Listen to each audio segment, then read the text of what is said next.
Well, hello everyone.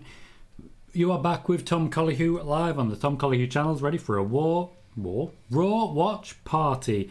And watch Raw and have a party we will indeed. I am, as always, running slightly behind because the technology does not quite keep up and the latency mode is not quite there, but does not matter because we have what is, I think, the opposite of a jam-packed Raw book tonight because, to be blunt, nothing's really booked tonight. We know Bobby Lashley is going to feature. We know that. That's something. That's a start, I guess. Beyond that, it's hard to say of anything that's really going to happen because even the one match that they had, which was the final of the RK Bronament, has now been cancelled for another 2 weeks. Just another 2 weeks. Why? Who knows? We haven't got a solid answer from anyone on that one. Nothing really. So who knows how that one's going to go. Fingers crossed well. We can only say fingers crossed well, but we'll have to wait and see what actually happens with it. Raw is opening of a recap of the triple threat feud between Big E, Seth Rollins and Kevin Owens. Still good to see Kevin Owens in this position, even though I don't think it'll be for much longer. Meanwhile, of course, Sami Zayn, I'm fairly confident, has signed a new deal, but we'll wait and see what actual response we get from that. It's just easier to be patient on that one. So what's the actual plan tonight?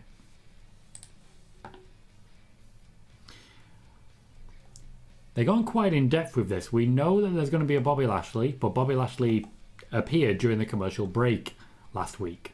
Will we see any actual focus on that? Or is it a case that they're making this one up as they go along? Because that's certainly what I'm hearing. I'm certainly hearing that they are making this one up as they go along. Because things are falling apart a little bit backstage. Can't go into detail at this point, but trust me, there's detail coming. Hello Kuro, how are you? Sean also is here saying hello Tom, and Bailey says any news on Kevin Owens' contract status? No new deal signed as of yet to my knowledge, but there is a nude offer on the table. It's up to Owens whether he takes it. The WWE do not intend to improve on that offer. That is the last I have been told. The absolute last I've been told on that one. There is no plan to improve the offer, but there is an offer on the table.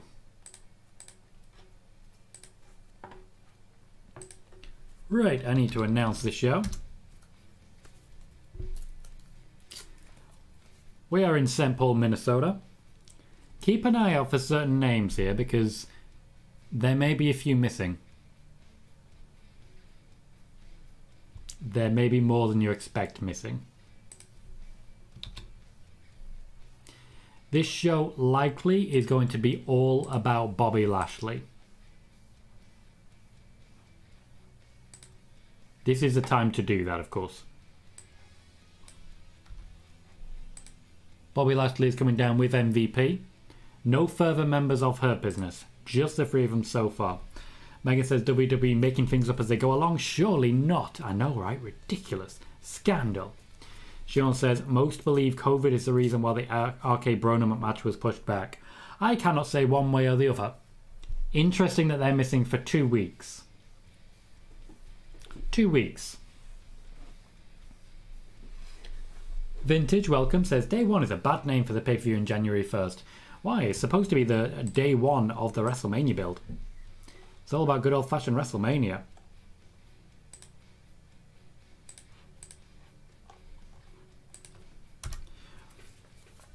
I like that Bobby Lashley's wearing raw red.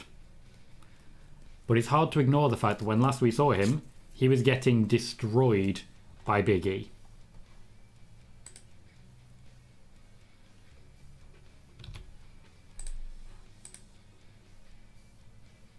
Corey Graves is just in a jumper. They're wearing suits and Corey Graves is just in a jumper. A sweater, I should say, for the American crowd. I was going to laugh at his facial hair, but then I saw mine. I need to sort this out. We are opening with a promo. So welcome everybody on Twitch, everybody on YouTube. Welcome to the show. My name is Tom Colohue. I'm going to be watching WWE Wrestling. And I'm glad that you can join me. Let's see what Bobby Lashley has to say, shall we?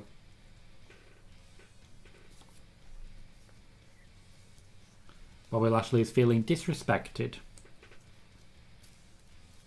It's all very Undertaker American Badass.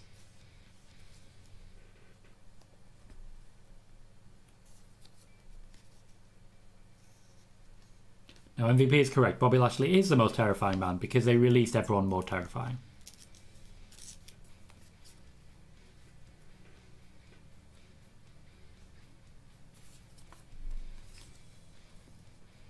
Candyman plug there, even though that just sounds like Beetlejuice to me, but we have what we have.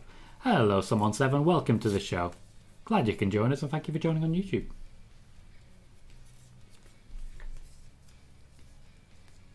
MVP is going after the generation. Seth Rollins isn't really this generation anymore. He's a vet.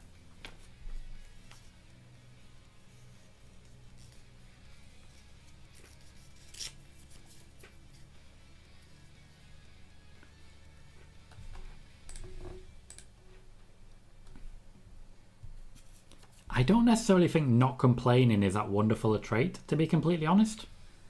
Bobby Lashley, yeah, you can give him credit for doing that, but ultimately it is still Bobby Lashley. He is still an absolute badass who should just be out there spearing people, dominating people, and dominating by which I mean using a dominator on people.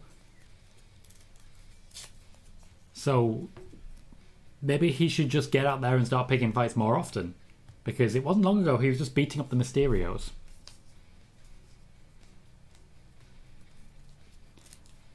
Ed says Nick Khan is the most terrifying.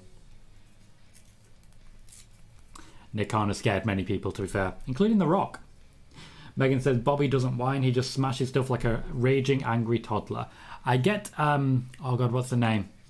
Oh, what's his name? The Jedi. Oh, should I say the Sith? Lost it. Ben Solo. Completely forgot his name.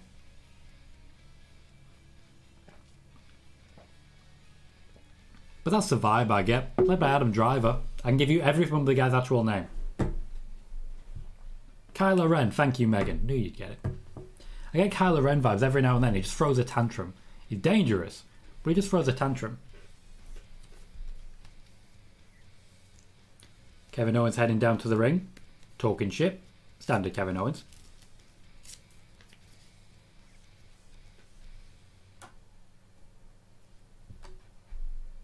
Owens really not happy with the whole situation.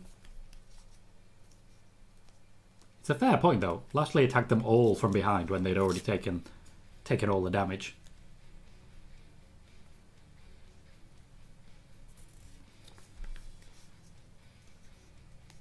A lot of love for Kevin Owens there.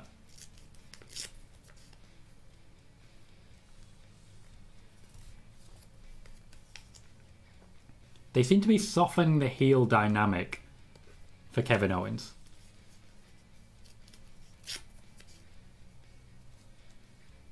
I thought Owens was a heel.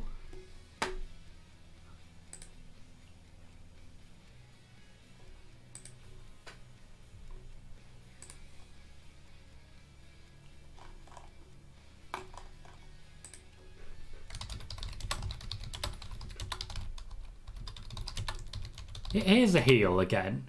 Seth Rollins. All four of them will be here, I'm sure. Okay, that's not an annoying or obnoxious suit. That's actually an alright suit. Every now and then, you just got to give respect for someone looking good. And right now, that's what's happening for Seth. Okay, maybe the black underneath the arms not so much. Maybe I misspoke slightly.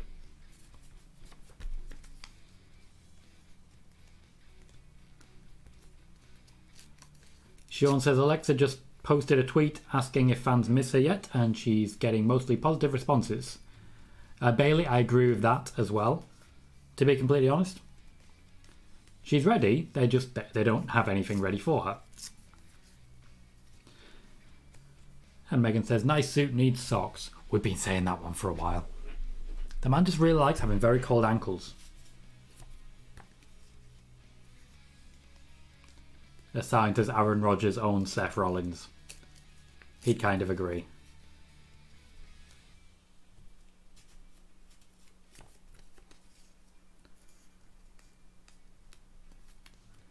I'm interested to see how Bobby Lashley shuts all these up, because tonight he's getting in that match.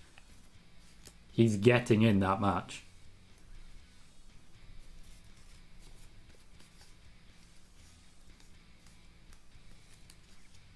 We heard you say that already, Bobby.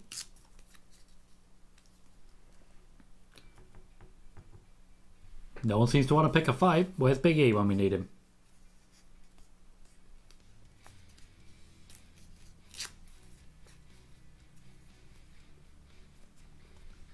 Jaden the Gamer, welcome. I could see the name change. I called this just as I signed off. Undertaker didn't retire at WrestleMania 36. Who do you think he would have faced at WrestleMania 37? I really hope no one. Probably Big E. MVP is very correct there. I feel like they were just killing time there. I mean, it was funny. But I think Big E missed his mark slightly. And they just killed as much time as possible.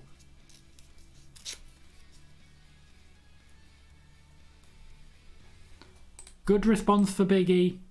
Not a great response for Big E. Like, a good response isn't bad.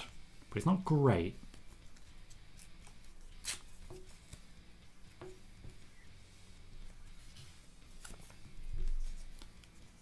I like that they've left Seth Rollins and Kevin Owens standing together where they can infuriate each other.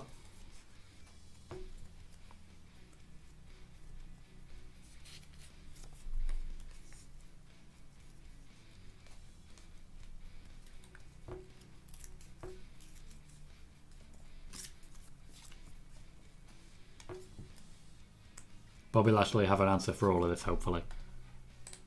The steel cage match, what's your response there? Nothing. Megan says at least he's getting a response. True, true. For someone like Big A, I'd expect something more. Just a little something more. Adam Pearce and Sonya Deville are here. Adam Pearce is wearing a ridiculous tie. Sonya Deville is badass. I think she's got her wrestling gear on.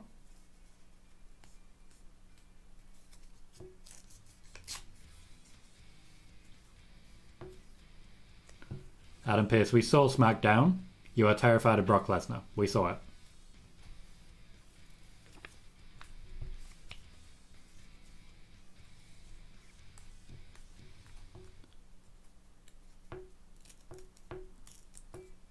Lashley surely has to earn it.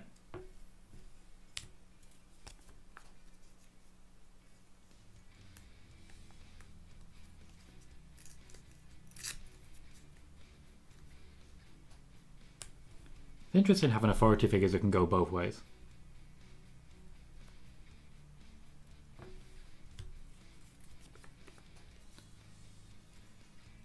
What's our main event tonight then?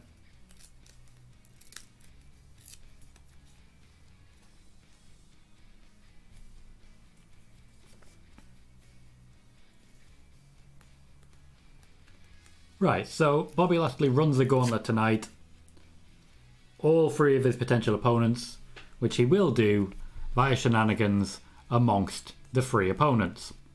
And yes, Megan, a Lashley mini gauntlet to fill up the show. Let's share some news, guys. COVID is back in the WWE.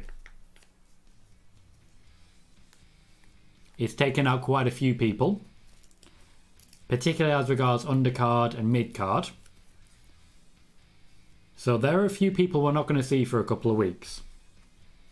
Possibly longer, depending on if they still come back with a positive.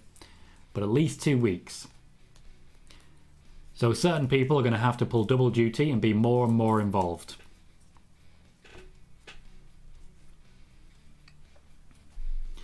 Sean says, here's my opinion on the Eternals. It's a decent movie. Ending credit scenes are great, especially the scene after... Okay, I'm not going to read spoilers, mate. That's spoilers. Noob says, it's 3 hours of walking Armageddon Bobby Lashley, which is okay. I agree. Completely okay. Megan says, quite rightly, there's the draw segments and the main event. Opponent 1 for hour 1. Opponent 2 for hour 2. Then final opponent in the main event. I absolutely think that's probably how they'll lay it out. Depending on who else is available, if for example Miz and Edge, Miz and Edge are available, they will probably be a draw segment. So they may play it slightly differently there.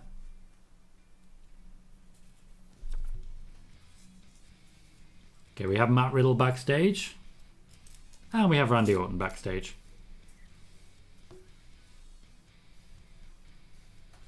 And they're basically repeating what they did on Friday. It's not the strongest of segments.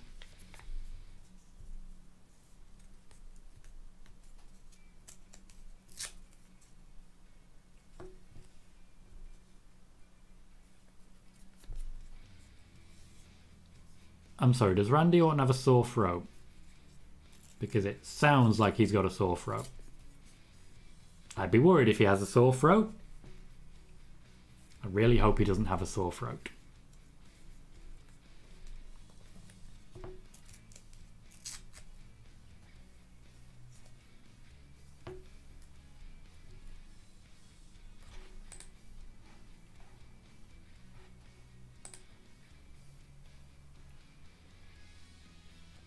Podcasters. Matt Riddle wants to take my job. The storyline is supposed to be that Matt Riddle cannot focus, which kind of makes sense because it's Matt Riddle. He never does focus. This, of course, is one of the reasons you're seeing several different Matt Riddle segments across multiple different shows.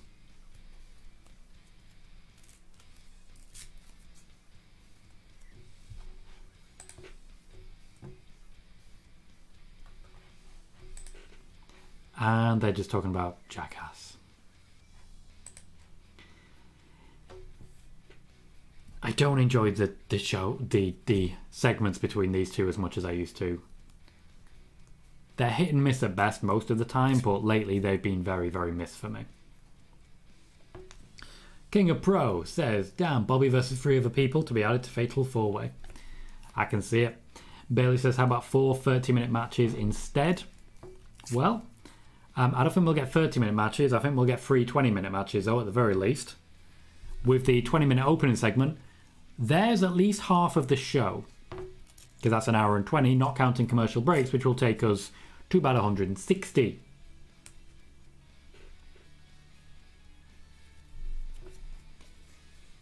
Matt Riddle and Randy Orton are on their way down to the ring. Not sure who we're going up against. Not sure who's left. If this ends up being Dirty Dogs. Noob says Orton is now getting annoyed with Riddle for a week. He's getting more annoyed than he used to. I feel he's losing his patience, but not enough to really act on it. Right. It is Otis versus Riddle up next. Chad Gable likely to be at ringside for Otis. Not sure who'll win this. Otis has been picking up quite a few wins recently.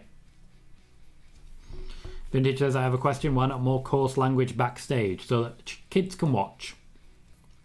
Megan says, I always wonder how many takes of these pre-recorded segments RK Bro have to do, given how Riddle tends to just spout random crap. He is apparently very difficult to get a good take out of.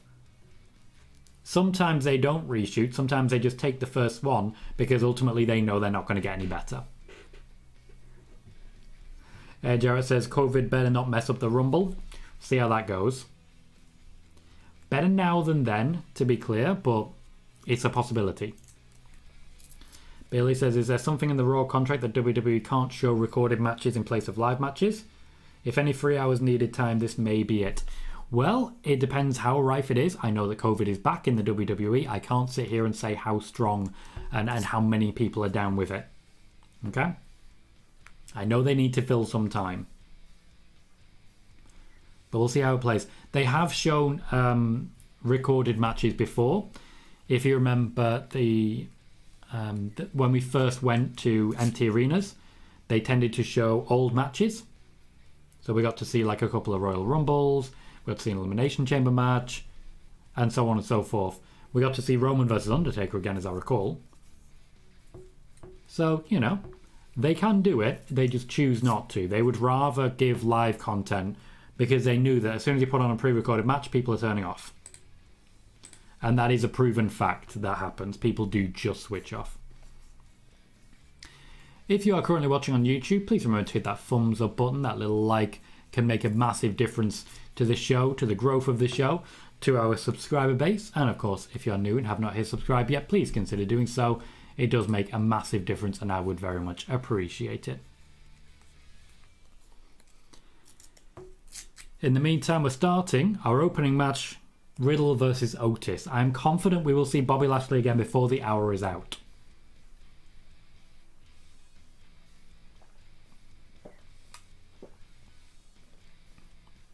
I remember many years back when SmackDown first started as a show.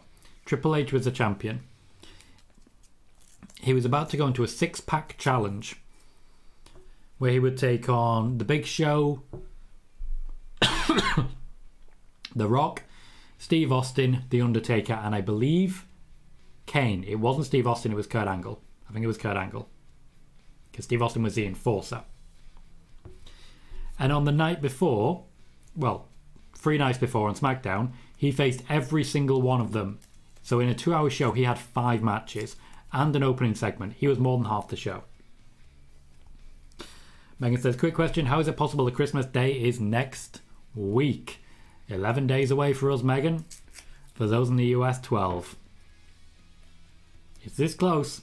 This whole year has gone by in the blink of an eye. The whole year has just flown. That includes wrestling, where they had fans back for WrestleMania.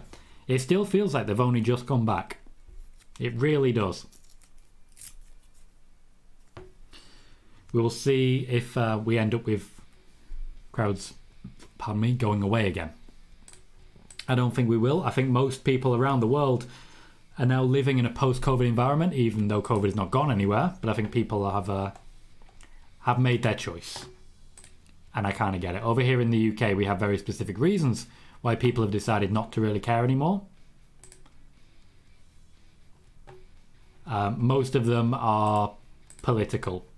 Our Prime Minister is a dick, essentially. Easiest way to say it. I'm noticing that Bayley has been trending for most of the day. I think people are very much... yes, it's about the recovery from her injury. I think people are very, very excited to see Bayley return soon.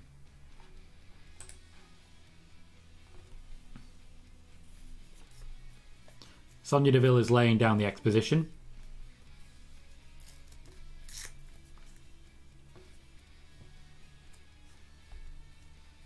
Somebody just made a very strange noise in that group of people. Seth Rollins. He's fuming. Kevin Owens goes first, by the sounds of it. If anyone's going to lose clean, it will be Kevin Owens. Seth just looks so sad.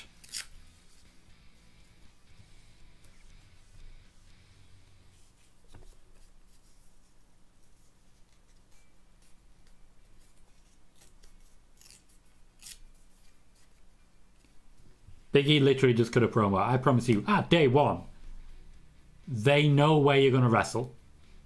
They did not need to know that you specifically meant at day 1. You still said it anyway. You know?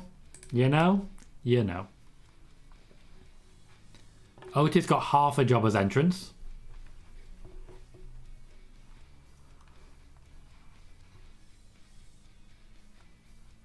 It does kind of seem like they're beginning a feud with a tag team that lost last week. And it wasn't the only tag team that lost last week.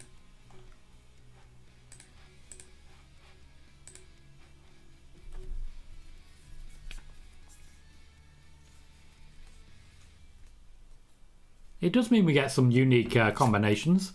I didn't think we'd see much when it comes to Otis and Riddle. But the Alpha Academy haven't been used much at all, to be fair.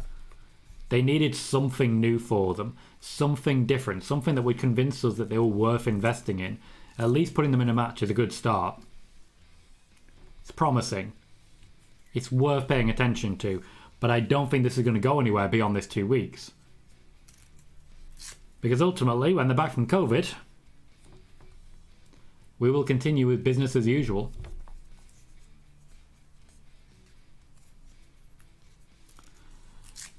If they do have to kill time, then this match will go more than 10 minutes.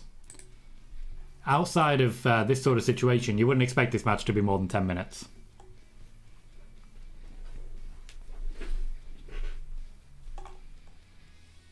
Even in the match we're killing time. Randy Orton here just slowing things down.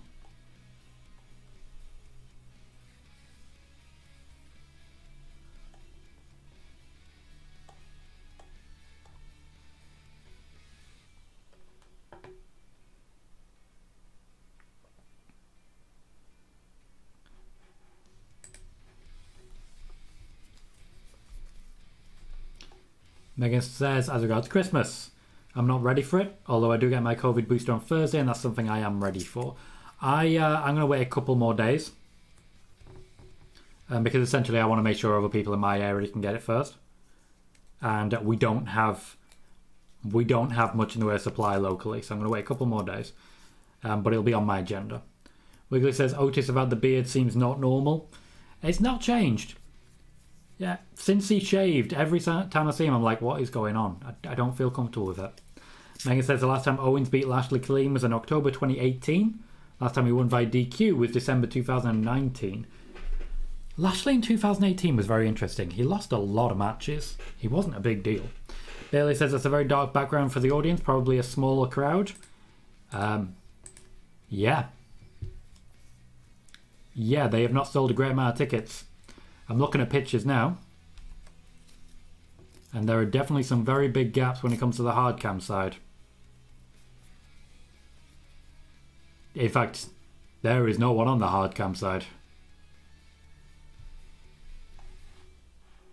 Wow, it's not great. It's not great. It's concerning. But I suppose people may be worried about coming back too quickly. I know a lot of people have turned up despite COVID. But COVID's coming back. That's simply the fact. Wiggly.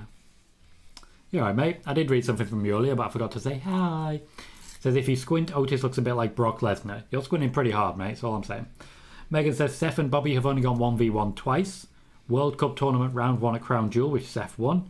Then on Raw in December 2018, which Bobby won. Very even then. Very even. I get the feeling tonight it's just going to be really dodgy finishes galore.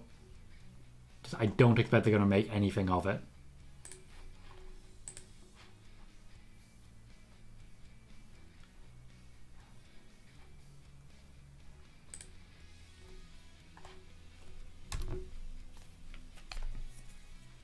So far, Raw's been standard. I know we're sick for the way through, but ultimately, Raw's been standard. Nothing particularly special, nothing really worth writing home about. Nothing I can really sit here and say I'm happy with. But nothing offensive either. I mean, it's Monday Night Raw. Usually it's worse than this, is all I'll say. We've at least had a promising start.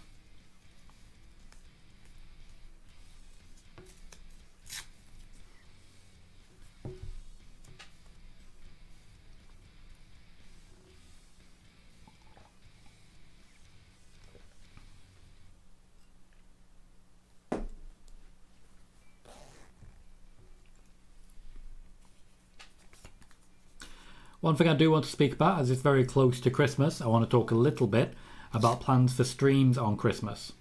So, if I look at my calendar, just to remind me of what I'm planning here, on the 24th of December, that is a Friday, which means it is a SmackDown.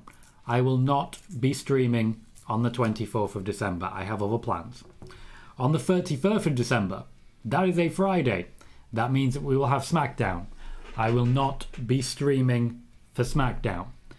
Essentially, my plan is Raw on the 20th will be my last stream until the 3rd.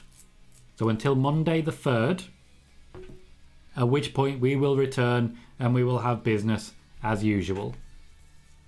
Next week, Raw, the 20th, will be our final watch party of 2021. That is the plan. It's just because things fall in an awkward time. SmackDown, Christmas Eve, SmackDown on New Year's Eve, and I don't really want to miss one, come back for one, then miss one again. I'm not going to have a lot of time to chase sources. I'm not going to have a lot of time to go looking for information. I'm just not going to have a lot of time. So next week's Raw will be the last live stream until the new year. In the meantime, we are back to Riddle versus Otis. Chad Gable looks horrified to see what's happening right now. But Otis is getting a solid beating. The man can take it.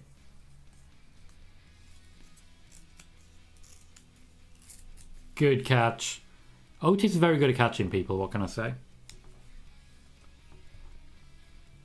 He's not great at selling. Like, that's just a fact. He's not very good at selling.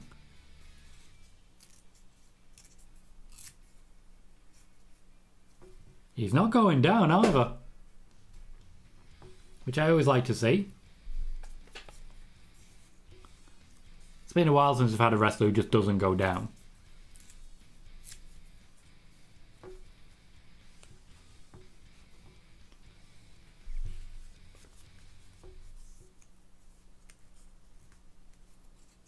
I do get the feeling this is just going to be a Chad Gable interference.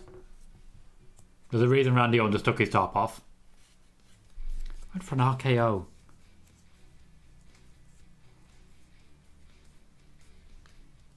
Wow, okay. A clean win for Otis. Matt Riddle very firmly established as the loser of this tag team. Randy Orton for some reason has gone to attack Otis. I don't understand why he's done that. Otis won clean.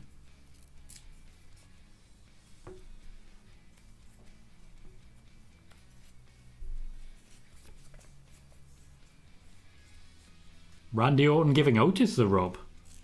Didn't expect to see that one today.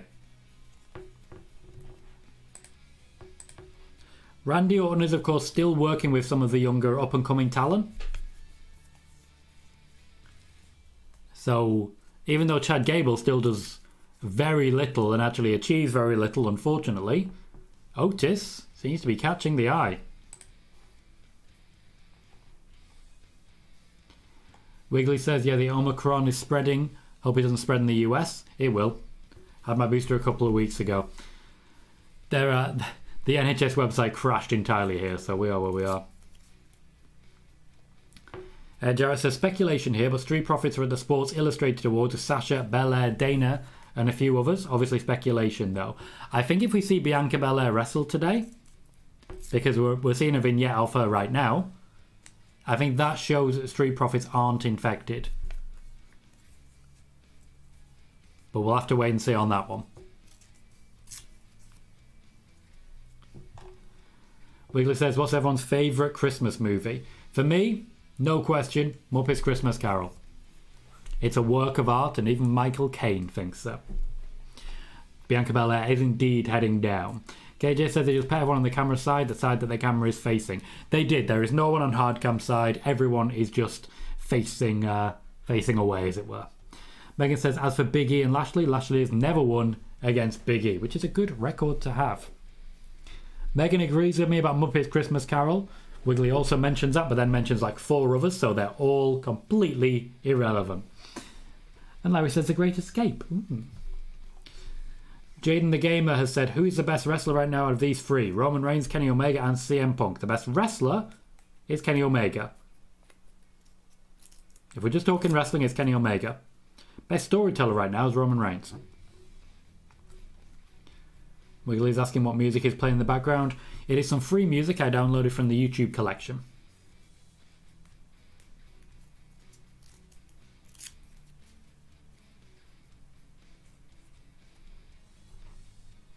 Bianca Belair will be taking on Doudrop once again this week. Wiggly said, I've got nothing planned for Christmas. I'll be spending time alone out of choice. I have quite a lot planned for Christmas, to be completely honest.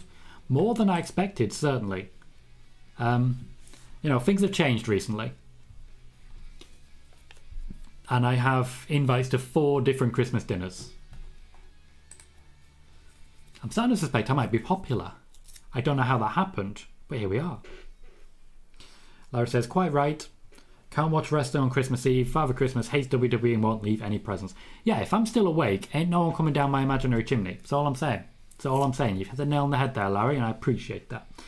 Bailey says, what is WWE's plans for 12/24 and 12/31? To my knowledge, they will be recorded shows. So pre-recorded with an audience.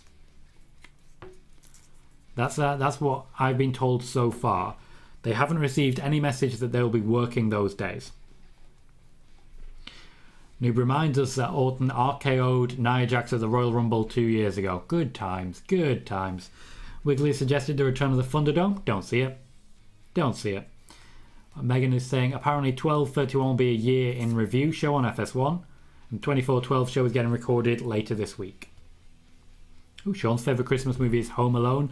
Ed's favourite Christmas movie is Die Hard, which to be fair is about a guy trying to get home to his family on Christmas. Wonderful. Larry says Otis looks like a cartoon character come to life. I think that's kind of what they're aiming for. Like, I'm not going to be annoyed if that's what they're aiming for. Wiggly says they don't play the Raw theme anymore. I hate the current theme. Oh, well done you, Wiggly.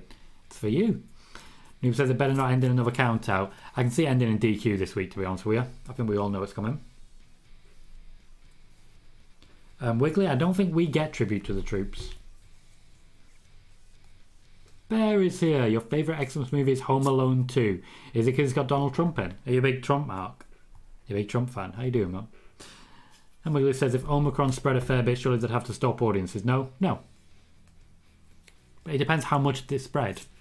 I know that COVID is back in the WWE. I know that. I don't know the extent of it yet. We'll have to wait and see as to what actually happens there. Okay? I get it, Bear. Usually sequels are guilty pleasure films. I mean, that film's built around a woman who really likes pigeons. Strange world we live in.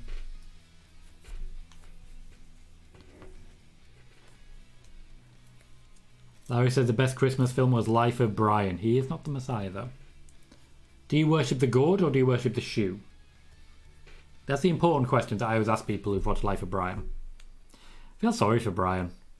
He didn't look on the bright side of life. Do they? I had no idea. I've never seen Tribute for the Troops available in the UK. Clearly I'm not looking in the right places. Bear says it's been reported that she supplies the birds that Riddle releases during his entrance. Ooh. Bear with the scoops. Congrats on the 30k, by the way, mate. Big congrats. Wiggler says I preferred Home Alone 2 to 1. And naturally, much more than 3, 4, or any of the further questions. I'm reading things while I'm talking. Or any of the further films that came out afterwards. Larry just says tough questions. They are the difficult questions about who you worship when it comes to Life of Brian. And how much attention you pay to the fact that there are literal aliens in it.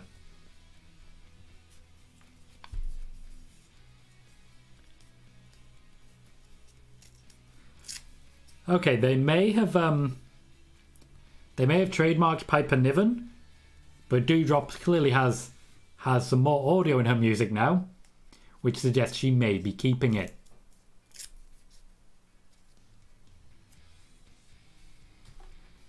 Not a worry, Bear, not a worry.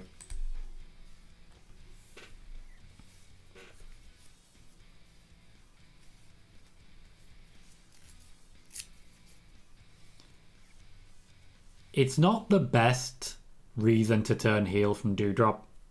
I say turn heel.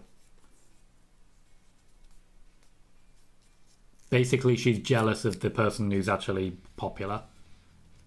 As stories go, it's not great. She's wearing a heel face, though, which she didn't do when she was with Eva Marie.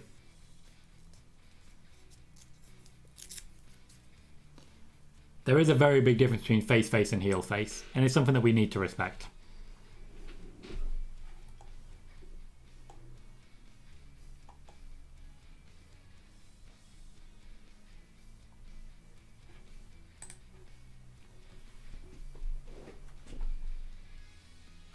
Megan says Piper had new music but kept the Dewdrop name.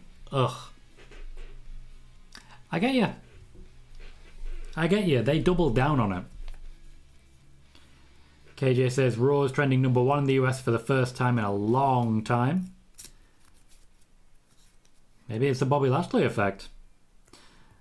Wheelie is not a fan of the name Doudrop, nor am I. And Bailey says, it is promising that the Piper Niven name is being trademarked, but a little surprised they hadn't done it before. Yeah, WWE have let a few things slip through the cracks recently. It's interesting and a little bit disappointing. I think it's important to trademark the name of people that you're intending to use. And they're definitely intending to use Piper Niven.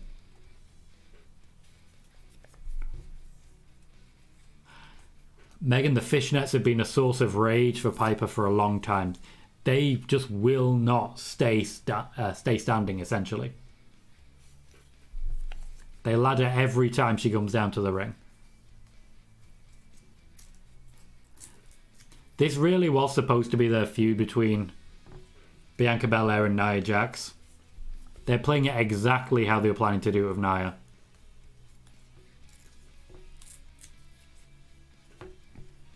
Why is Shane McMahon trending? I'm very interested. I don't know much about pair drops, to be honest.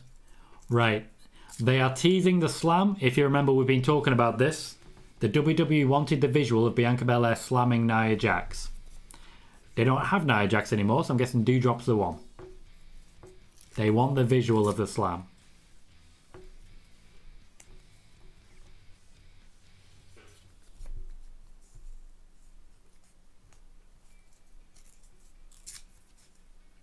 Wiggly says, what did you make of the Champions League draw? Well, the second draw at least. I'm not particularly fussed with the teams I've ended up with, but I don't believe that Man United actually complained because they got a favourable draw anyway. So I would have been happy with the previous one, but I get why they did it again. As regards the F1, I think it was great TV. And for the first time in a long time, I was interested in what was going on. Did break the rules, though. That's a fact.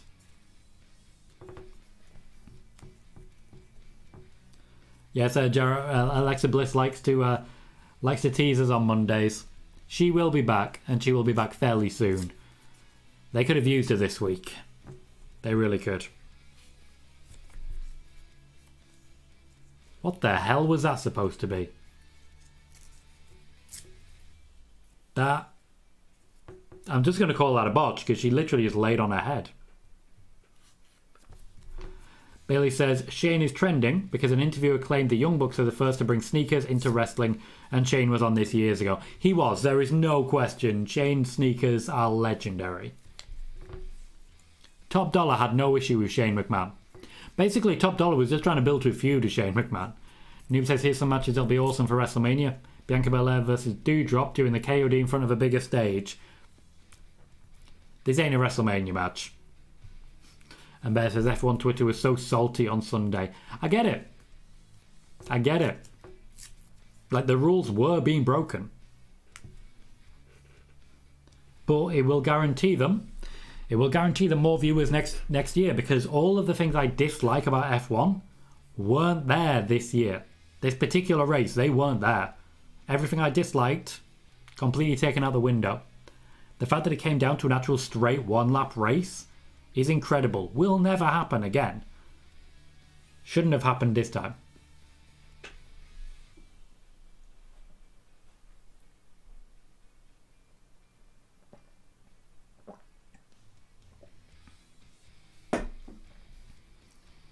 Verstappen challenged his inner Aguero with that final lap. Said he got a decent draw. City did. Sean says Matt Jackson said he wants to light his shoe on fire and super kick someone. Why is it with fire in AEW all of a sudden? KJ said the Bucks said Shane did it first, but they made it popular. No. Wiggly says I think Atletico will be tough for Man United as will Inter for Liverpool. Yeah, but if you're going to win a Champions League, you're going to have to beat the best eventually. So just beat them. Megan says F1 Twitter was salty on Sunday and Champions League Twitter was salty today with the draw. Here's the thing, and I think this is just a general global thing. Rules don't mean shit anymore. In sports, in politics, in COVID, rules don't mean shit anymore.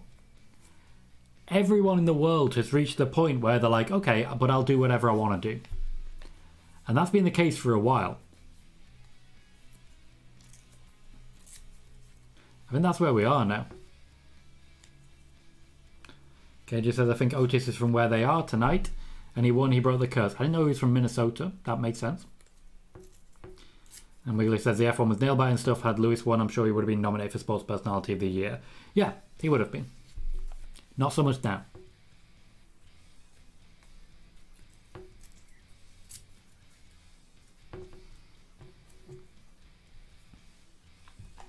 Twerp is not the word I would choose, Wiggly. I would choose a much more aggressive word.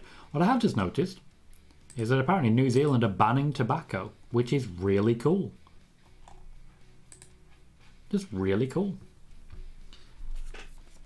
And in the meantime, we do have people watching on YouTube as well. If you've not popped over yet to click like, please do consider it. I will get you the link right now and just pop that straight into the chat on the Twitch side. If you can, please do consider popping over and just clicking like or holding the stream open if you can as well. We are trying to get as much watch time over on YouTube as possible as we get closer and closer and closer to that 1,000 subscribers and to the 4,000 hours of watch time. As we get closer to making it, as it were. And once we are monetized on YouTube, that's 2 sources of income available to us at all times and pay per view. So you view, I get paid. Wonderful times. Larry says, I'd like more cartoon style heels in wrestling. I want bungee ropes attached to corner posts and wrestlers' clothes and pianos dropped on people. Doink was a thing. Just Doink was a thing and was successful. Billy says F1 races get no visibility in North America, just one race scheduled in 2022 in the USA. Wow. Surprised by that. Omega says Tom Colohue. I don't know who that is, Wiggly, just to be clear. KJ said Matt, I believe you mean Matt Hardy here, on Twitch. He said Jeff called him about the release before it became public and the WWE jumped the gun on offering Matt rehab and Jeff refused because it wasn't needed. Matt said he believes in Jeff's sobriety right now. Was that not exactly what I said, KJ? Exactly what I said. There was no evidence at all that Jeff Hardy needed rehab. And they fired him anyway. Question I have is, were they planning to release him regardless and just took an opportunity? Matt Hardy, I believe, can be trusted on this. What the hell? Raw tonight will feature Finn Balor and Damian Priest in a tag team against Dolph Ziggler and Robert Roode. Does Austin Theory have COVID? It was supposed to be Finn Balor versus Austin Theory. Interested if we see Austin Theory tonight. Maybe they're just trying to kill a bit of extra time. This match, for example, has gone on far too long.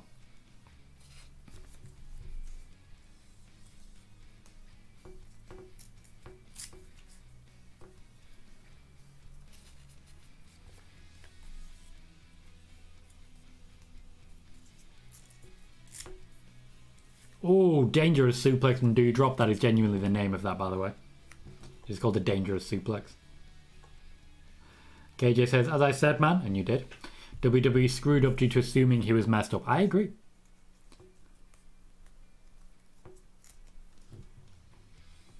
Sean says, Corbin roasted a podcaster by calling him a dumbass and said his takes are bogus. Yeah, the podcaster being JD from NY. He's a dickhead. Megan says, Finn and Damien in a tag team is fine with me. You must be quite enjoying it, I'm sure. Larry's just throwing some shit at Johnson. Good. Good. I met Nico Rosberg and Jackie Stewart. Nice. Nice. And KJ says, we called it. The sources wanted clicks and messed up again. Yep. Sean said podcaster doesn't know what he's talking about. It's that simple. Noob says, I've got a weird image that Doudrop might implode the ring. No, the barricades are on, so that won't be happening. Bianca on the top rope. Looks like we're building up to a victory. Oh, 450. Lovely rotation. Shoulders not down. Shoulders not down.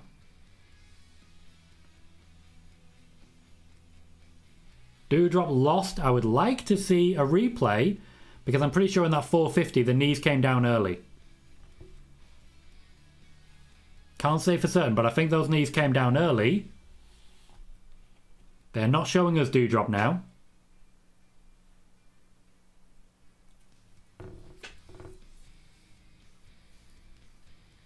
I want to see a replay here.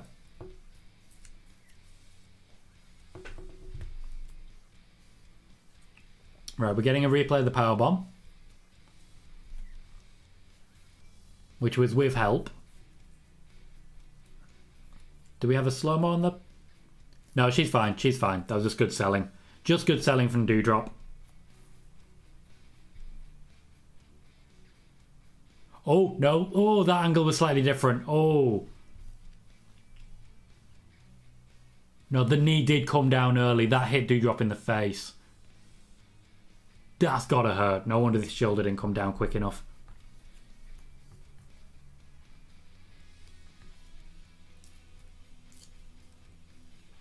Oh, okay.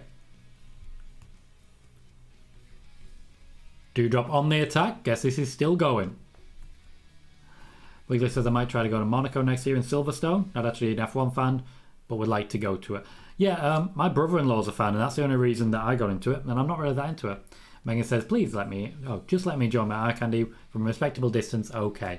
You are social distancing your eye candy, and I respect that. How did Doudrop come from behind? Was she not still in the ring? I'm behind, Wiggly. I'm behind. As KJ said, Jeff didn't manipulate anything. WWE just messed up. This, of course, according to Matt Hardy. Was that a Doudrop chant? Our first draw segment will be Bobby Lashley versus Kevin Owens. Megan called it. No, we do not know why Jeff Hardy left the match. But there is no evidence that he was drunk.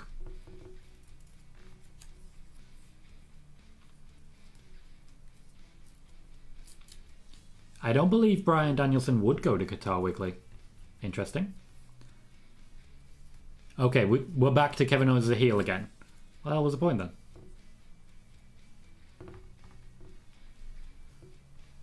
Megan says, I'm just going to be very smug for the next few minutes. You go for it. You go for it. Wiggly, the Kevin Owens versus Chris Jericho feud was fantastic. They didn't drop any balls. Come on. No balls were dropped.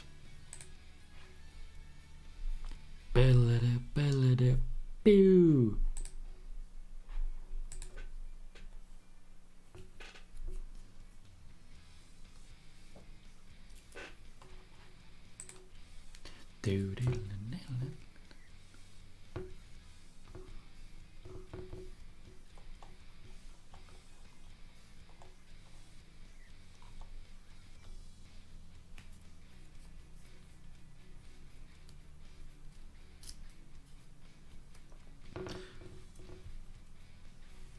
Lashley will definitely have 3 matches tonight, to be clear.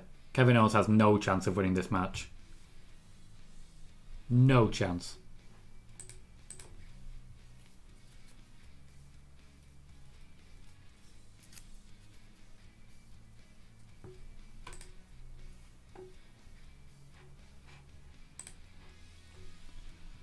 Doudrop is a magician. She can teleport.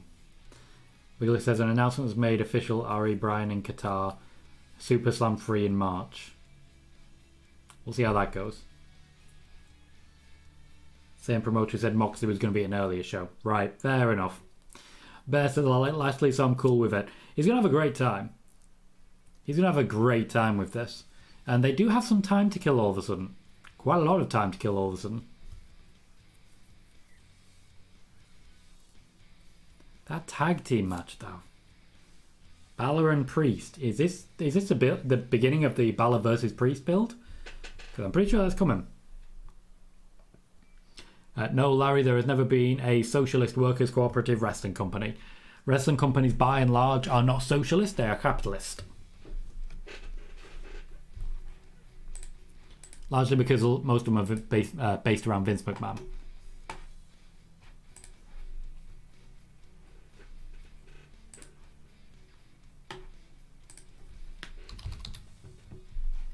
I'm going to take the opportunity to play my video about Jeff Hardy.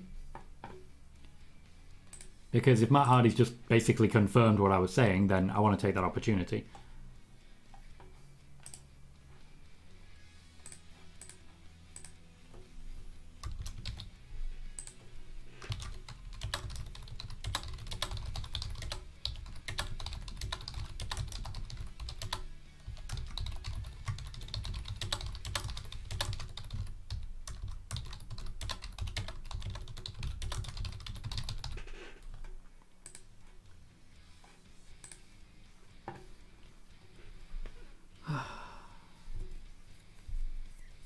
Batman, welcome. Says, I'm okay with the win for Bianca, so later Bianca can hit the KOD on Doudrop at day one.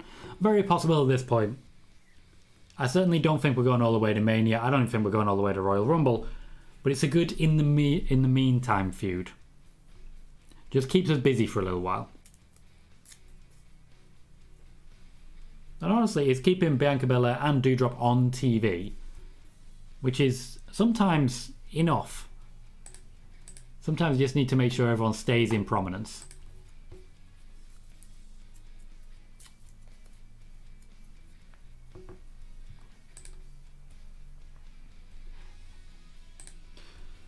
The first hour hasn't been bad. We saw Riddle lose to Otis. I feel if Riddle had won, it would have been disappointing, so I'm glad they went that way. We've then seen Bianca Belair beat Doudrop, but the feud seems like it's going to continue. Again, I know it's not really putting over Doudrop, but I think they made the right call. Bianca Belair will be kept very strongly protected in this feud. I promise you that. They're going to keep Belair protected in the same way they're going to keep Drew McIntyre protected. KJ says the crowd looks stacked, but they are not showing that hard cam side. Yeah, they moved everyone who would have been on hard cam side to make it look a little busier. It's a mess on hard cam side. A real mess. Megan says this is firmly into wheel spinning territory for me, just ticking over nicely. Both Raw and SmackDown are guilty of that.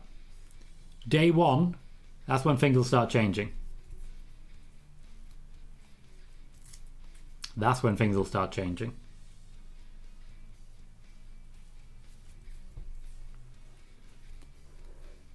Just so that everyone knows for certain, I am very much looking forward to hosting our Royal Rumble watch party. The Royal Rumble watch party was the first watch party we did last year. So it will be basically our stream anniversary. The Royal Rumble match. We will be covering the entire show, start to finish, right here on one of these watch parties. And seeing who else may be interested in joining us.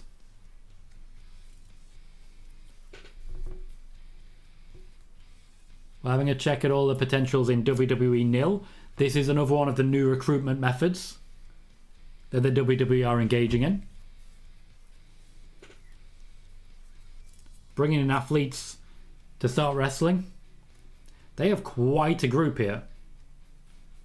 Like a very, very big group. Bailey says, will the Royal Rumble watch party be a formal event? Depends what you mean by formal. Are you asking me to put on a tie? Sean says, do you see any surprises for the Rumble matches? I get asked about the Rumble match surprises every single show, and I've said the same thing. I don't think there's that many surprises they can do this year. We'll see how it goes. Gable Steveson is at Raw. Why is he in the crowd? He works for them. He works for them. Megan says, I'm not a fan of this. They released a whole bunch of people, then signed a whole bunch of college athletes who can't even join the roster yet because they're still in school.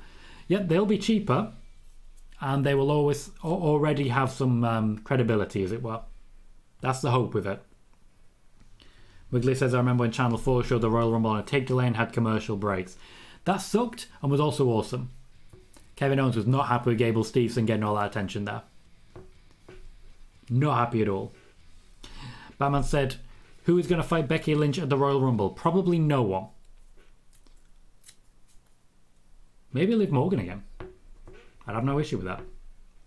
Wiggly saying, ask her at the Royal Rumble? Most likely yes.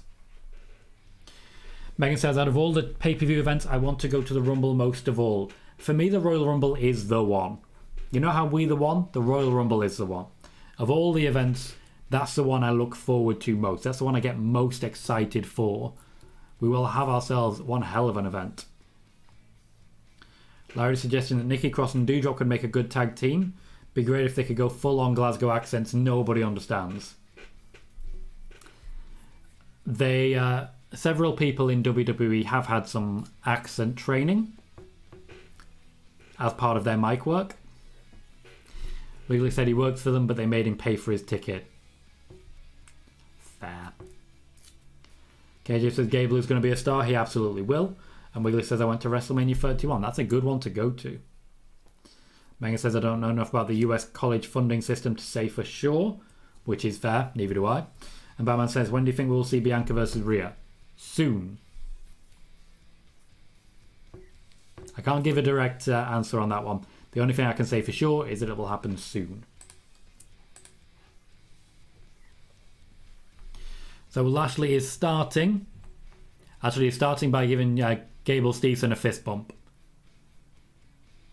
Gable Steveson in her business? That'll be a really good choice for him.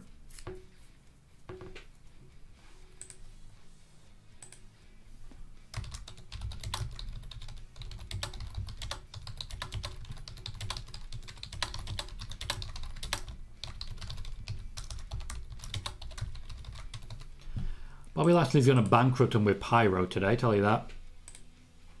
Going to bankrupt him.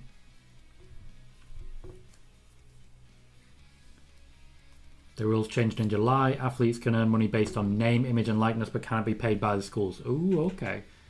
Okay. Now, the WWE will likely try and make that exact deal happen. Kevin Owens attacking from behind. The bell had rung. That's Bobby Lashley's fault for not paying attention. Megan says, imagine if Seth just comes out, clobbers Lashley to get Owens a DQ win. That'd be clever. That would be clever.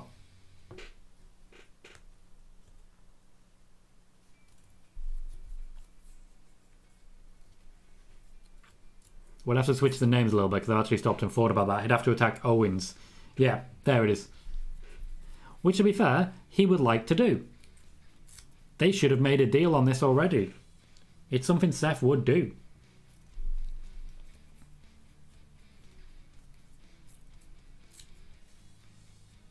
Lashley with a rough landing on his tailbone there. Lashley will be wrestling for about an hour tonight in total.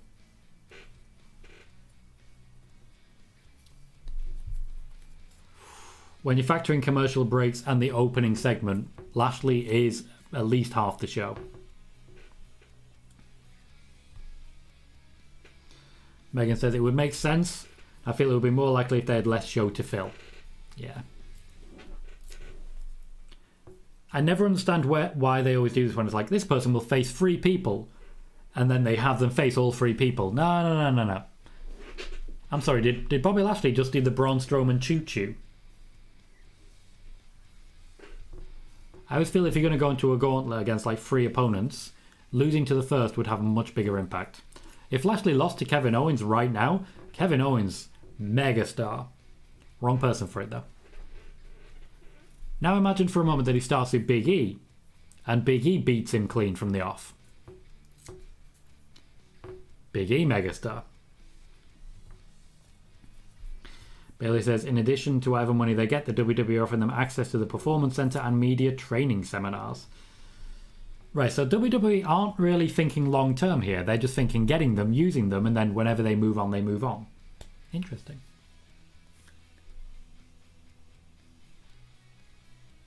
Big E is looking at absolutely nothing right now. I like it. Batman says, is Bobby Lashley a face now? He is not. Although he is more of a face than he was. That's probably the easiest way to put it. He's more of a face than he was, but he's still not a face. MVP will pretty much always keep him at least somewhat heel.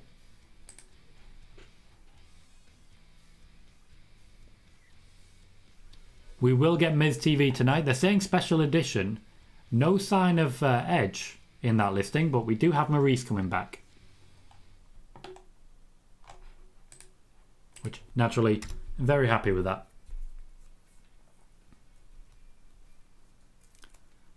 Between Miz TV and this match and the tag team match, I can see this essentially being the rest of the the entire second hour.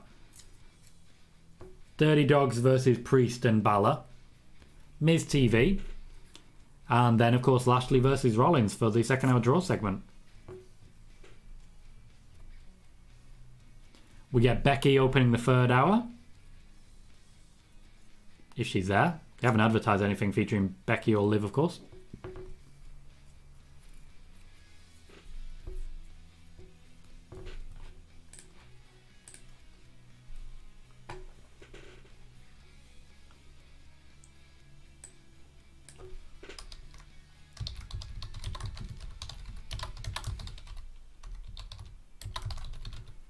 Just ragdolling the guy about at this point. Lashley wants to go Dominator. I mean, I'll take it.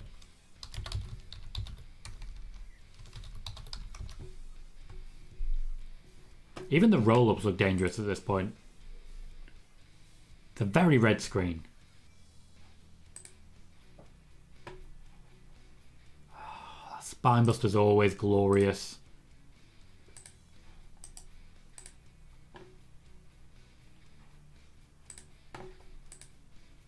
Immediate tap. Immediate. Bobby Lashley seems surprised.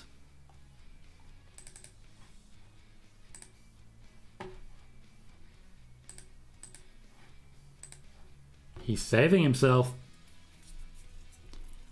Not much damage done to Lashley there. He's still relatively fresh for the next match. He seems very surprised by it though. He didn't have it locked in. He didn't even have it locked in. Megan says Big E's a legend already. I reckon so. He's en route. Glee's contemplating an early night. Fair enough. I think we know what's going to happen here. Bear says we have to enjoy the Maurice time while we can. She won't be coming back forever. True. And sad. Megan says no mention of Liv and Becky so far tonight. Figured that would have been a thing by now. I would hope so. That's how you keep viewers. Seth's up next. End of the second hour.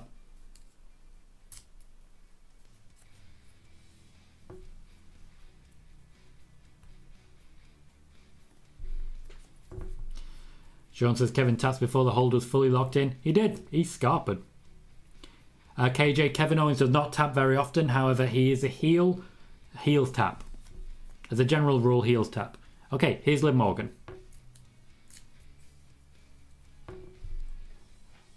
We're getting basically a recap of last week. Looks like we're going to go straight into Becky Lynch and Liv Morgan segment.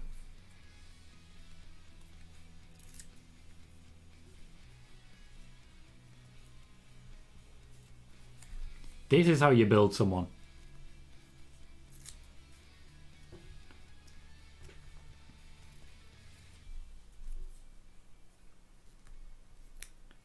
If you saw spoiler warning earlier, you'll be fully aware that when it comes to Becky Lynch and Liv Morgan, the WWE are very happy with what they were able to create and just generally very happy with the two women in general. They gave us all what we wanted and they managed to deliver really compelling television. Liv Morgan, for at least a brief time, made me think maybe, just maybe, there will be a rematch at day one. There will definitely be a rematch at day one. I like how they use the crowd there. They really zoomed in on the, let's just call her Liv Girl. Really zoomed in quite intensely there.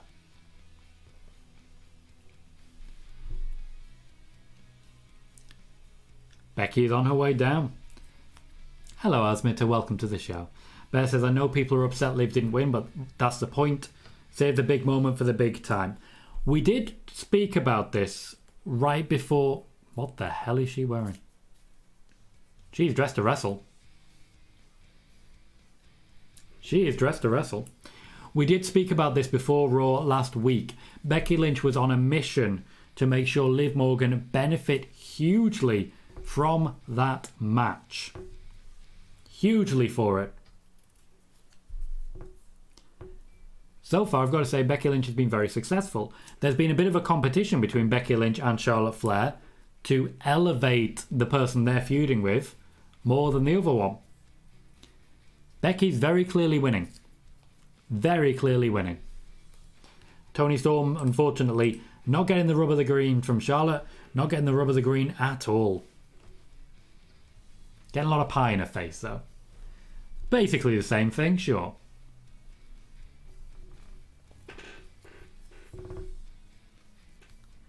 We're getting a recap of SmackDown. We're mostly just getting Paul Heyman destroying everyone.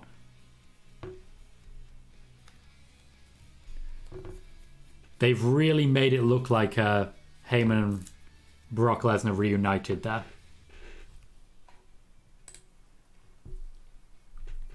KJ says, we know Roman is a draw, but this week will prove it with them advertising Roman returns. Yeah, he's a proven draw. Same as Sasha. If they advertise a Sasha match and a Roman segment, they'll get good ratings. It's really that simple. If certain superstars don't like each other, do they have a choice to not work with each other? Yes, but it's not guaranteed. The WWE expect you to be professional if they decide that you have to work with someone, but they will generally try and keep you apart. For example, Becky and Charlotte have not got on for a long time. It's only when the match came around that they realised that there was a problem.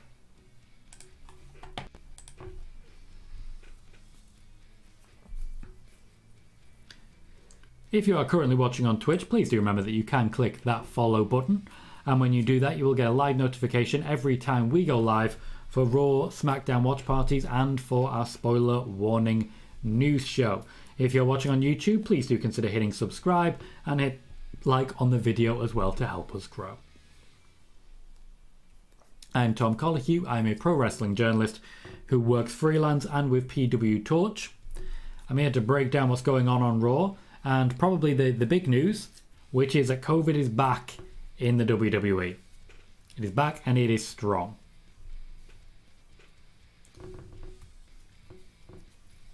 Bear says the real life animosity added intrigue to their match though. I wouldn't be shocked if this gets mined more in the future. Oh no, I agree. I absolutely agree with what you've said. I think that match should have been the main event. I think it was just much more interesting, and it was made much more interesting because of what we knew about what was going on backstage. King of Pro says time for Paul Heyman to die when Roman Reigns comes back this week. Roman's not going to be happy. We can say that for sure. Roman's not going to be happy with his advocate, his wise man. Roman might be getting a little bit possessive. Can we blame him?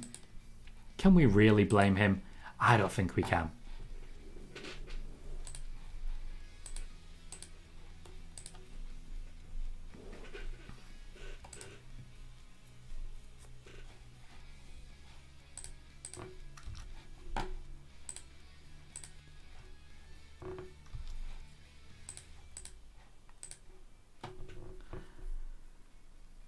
We are nearly halfway through Raw, and I've got to be honest, it's doing alright so far. I'm not bored.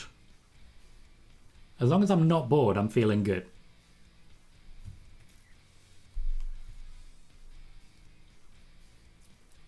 The Usos did lose, KJ, that's a good point.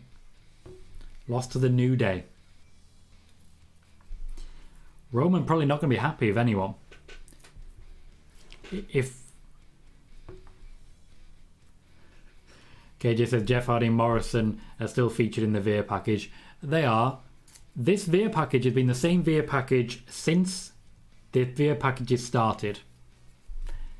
I don't know if it's actually going to turn up. Bear says Raw's been a bit better recently. It's SmackDown that's been wavering a bit since the draft. Oh, I agree. SmackDown has some contingency issues between like the balance of faces and heels, the balance of top level, mid level. They need to work on that. They definitely need to work on that.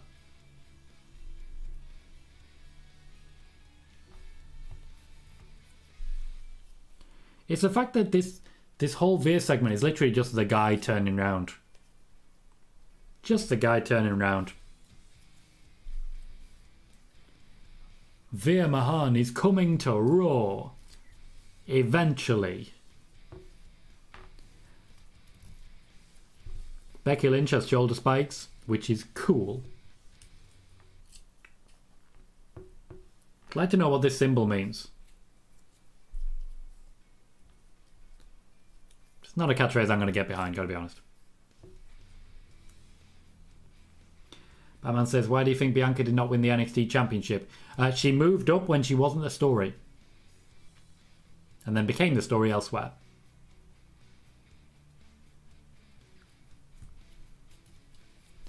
Becky's already on the mission to put over Liv Morgan.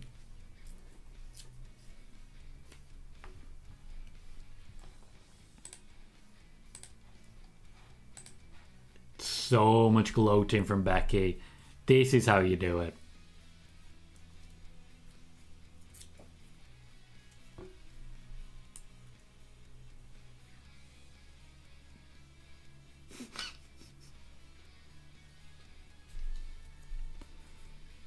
Nobody gloats like Becky Lynch.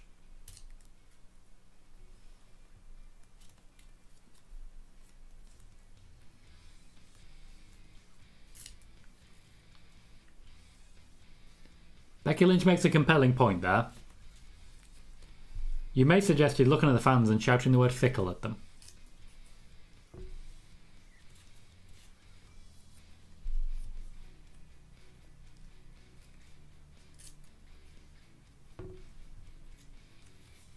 She's settled into the heel dynamic a lot better recently.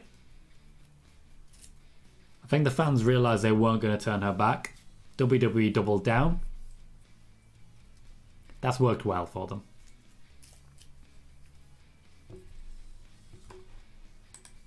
It's a good promo, this.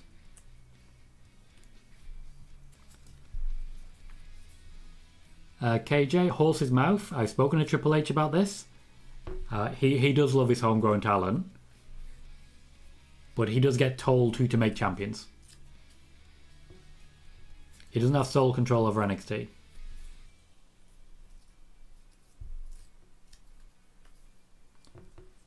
Okay, we're getting a recap. I don't want a recap.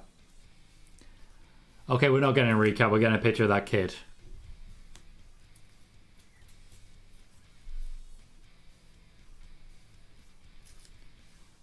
Okay, I like that Becky's character nowadays is based on hating children right after she's become a mum. It's a character arc I wasn't ready for. Hello, Dynamite Sky. Welcome to the show. Liv Morgan is heading down to the ring. Also looks like she's dressed to wrestle. Like she could wrestle in that. I don't think she's going to, but she could. I like the little wave.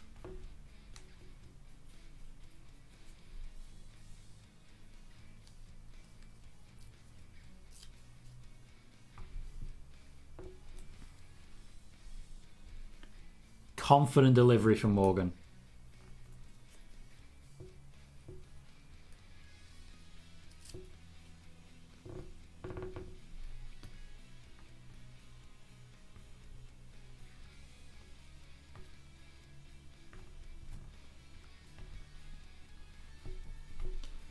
It can't be good that every now and then I'm listening to Liv Morgan and I just think, shut up, Meg. It stays with me. Yes, mention the cheating.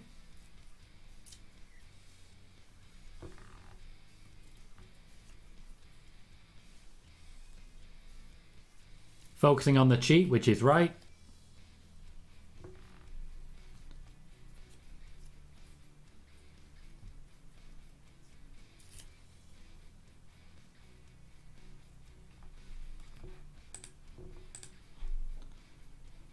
Okay, that wasn't a great line.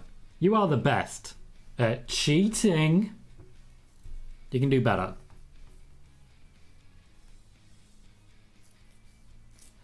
There is a kid behind Liv with a man t-shirt, just basically sticking a tongue out at every possible opportunity.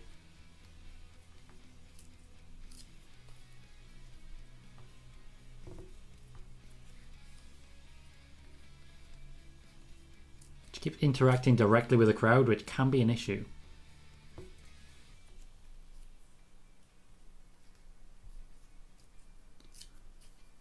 Logically, this will lead into a rematch for day one.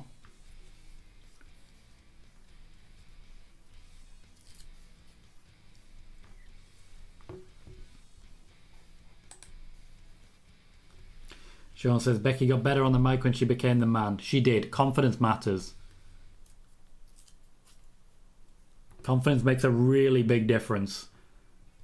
I mean, if you compare the delivery of Liv Morgan to Toni Storm, night and day. I'm trying to spot that, Bailey. I'm trying to get a chance to read it.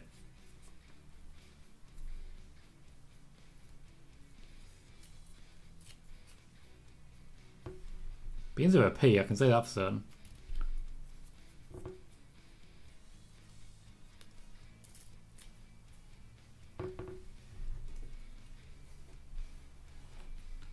PA.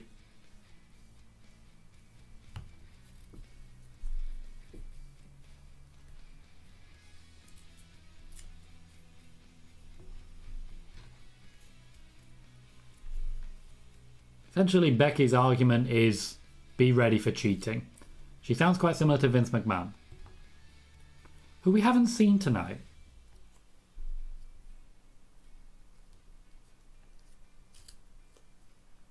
Yep, it's Patcher. I don't know what that means.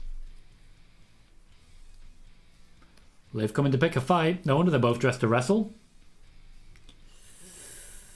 That was not a good Lou Fez. A lot of air there. Good kick there. Okay, we've... Normal service resumed there. Couple of moments of awkwardness.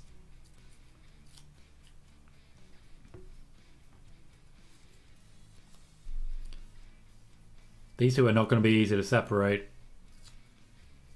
Oh, Becky's going to try and damage the arm. Good old-fashioned heel. Can't see much of what's going on because of Kevin Dunn.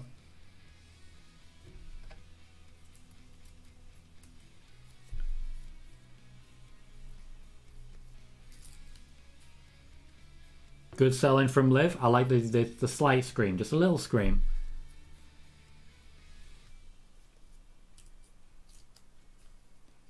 John Wrestling believes that Liv sucks on the mic. I disagree. I think she has confident delivery. She's too scripted. She doesn't seem to really know how to ad-lib too much.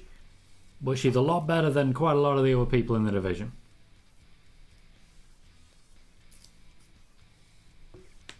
She does have quite a slow cadence. I'm okay with that.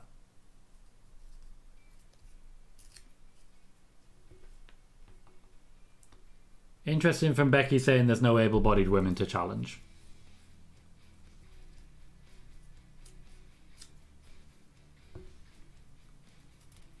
Becky's literally just going home.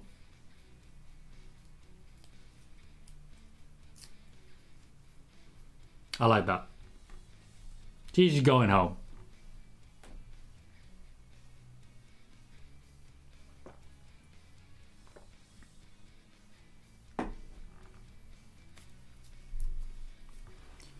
No, Liv Morgan is not injured.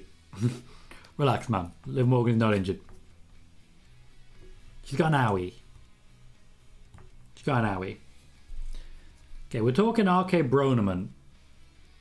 Logically now it's going to have to be something between AJ Styles and Amos. Unless they're going to try and sneak in a rematch. So this was the Attitude Era. She would blatantly have said going home to do Seth. Quite possibly, yes. It is a very different era, thankfully.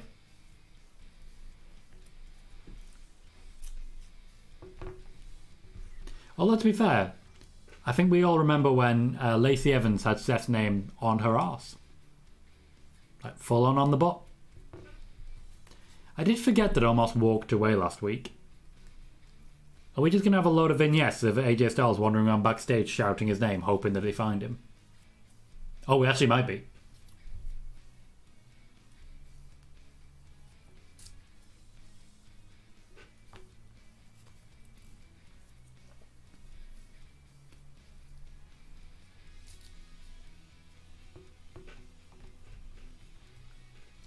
Sean says, I disagree. There is someone able-bodied to challenge her, Alexa Bliss. Alexa Bliss is not there. You have to be there. I can think of plenty of people who would have taken that challenge if the opportunity arose. Bianca Belair, for one.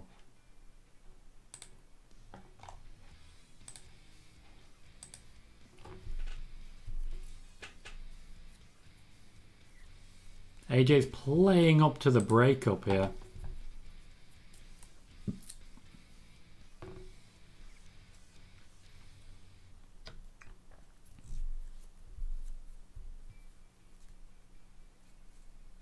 AJ taking some blame.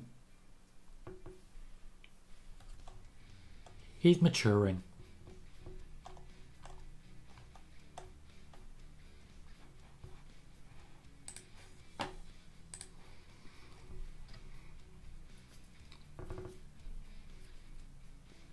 John says, I feel like Becky, Alexa, Sasha, Bayley and Charlotte are just so much better than everyone else. Zelina and Carmella can be good, but their characters now are cringe.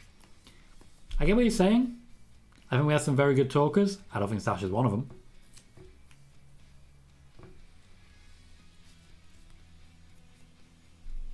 Oh, oddly romantic moment between AJ Styles and Omos. That was beautiful. Finn Balor is en route down to the ring. He will be in a tag team match alongside Damian Priest against the Dirty Dogs, Dolph Ziggler and Robert Roode. This will most likely be followed by a commercial break and by Bobby Lashley versus Seth Rollins.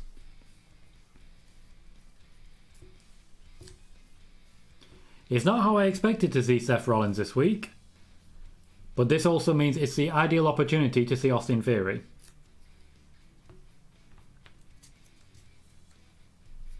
He could certainly come on the attack and distract Finn Balor. Finn Balor thus leaving Damian Priest alone against Dirty Dogs, which could then start a feud. Lots of possibilities. John says, will Becky Lynch versus Liv Morgan continue to the Rumble? If not, who does Becky fight? I don't know. I don't think so. I believe day one, Becky Lynch will likely get a clean win and it'll wrap it up nicely.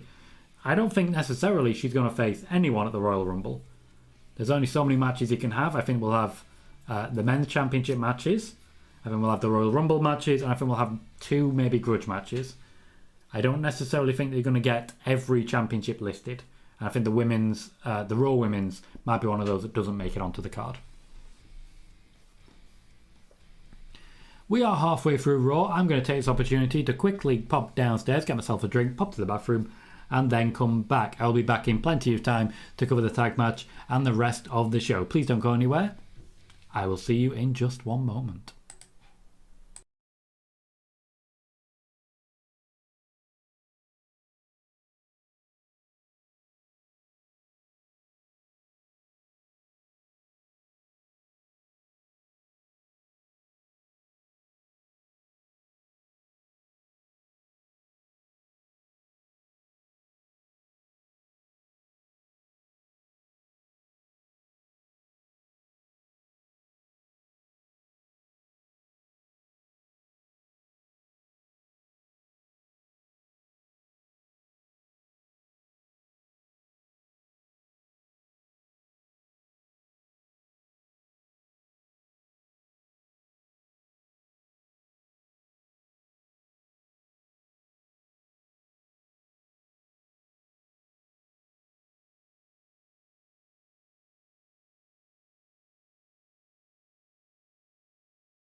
Hello again, everyone. I'm just going to catch up and say hi once again to everybody who is currently here. We are currently watching WWE Raw. My name is Tom Colohue. I'm a pro wrestling journalist who is mostly freelance but also works for PW Torch. Welcome to the show. Welcome to the watch party. Welcome, everyone. Sean says, do you think Becky and Charlotte will be at ringside for the Rumble match? Like what happened in the 2018 Rumble match? I do not. I do think we're going to see something different. I just don't necessarily think we're going to need the champions ringside for it. Bailey says, will Tom return with a cherry coke? I did not. I am still drinking white wine with a little bit of colour in it. John says, could they do a story where Becky enters the Rumble to try to make it Becky 2 belts again? Obviously she wouldn't win, but they got to fill the Rumble somehow. They have done that previously with, for example, Brock Lesnar. When Brock Lesnar was entered with Drew McIntyre winning, he was already the WWE champion. We have ourselves our comedy segment, which is, of course, the 24/7 championship. Tamina's trying to make that championship hers. It's all filmed outdoors in the snow. There seems to be people just walking past. The fans don't seem to care much about this. I can't help but feel there's a stunt about to happen. Yep.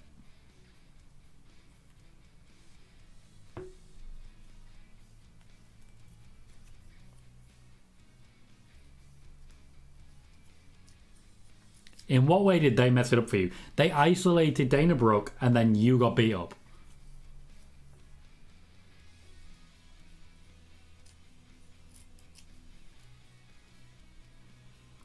Bailey says, could someone get multiple numbers in the Rumble? Becky could be number 5, get eliminated and return later. All of these are possibilities, but very, very rare. Think of 3 Faces of Foley. Anything could happen. It's just very rare that it will happen. Damian Priest is wearing his face.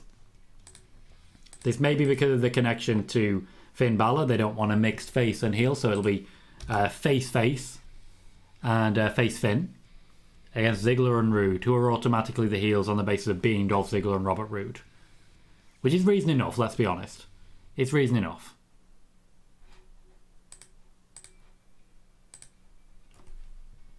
I did expect we were going to see Damian Priest versus Dolph Ziggler here in a continuation of the Open Challenges. Robs, welcome, mate. Says, isn't Bailey the obvious Rumble winner if healthy enough for the surprise entry? Yes, she is. She's also currently the favourite. Now, when I first said that Bailey was going to win the Rumble, it was more than 3 months ago. She was a bit less obvious then. And I feel I may have given the game away a little bit. King of Pro says 24/7 champion should go Raw and SmackDown and not just Raw. The only reason they're doing segments like that is for TikTok, though. That's why they're so short. I gotta sneeze. Bear with me a second, guys. Do I need to sneeze? Am I good? Nope. I'm never entirely sure. Rob says, as a face, she can go after either belt if Charlotte and Becky are still holding by then. I'm confident that if Bailey does return, she will win the Rumble and she will go up against Becky Lynch at WrestleMania. Becky Lynch, for me, will still be holding the belt by then.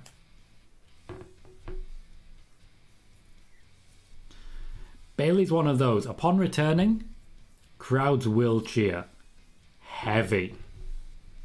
As long as they don't get in their own way, which WWE are WWE, so that may well happen, Bailey will be perfect to go up against Becky. Okay, Damian Priest is beating up everyone. Just like everyone. And we're on another commercial break. Megan says the combined age of the men in this match is 165. That is an average age of what, 41.25? Wow.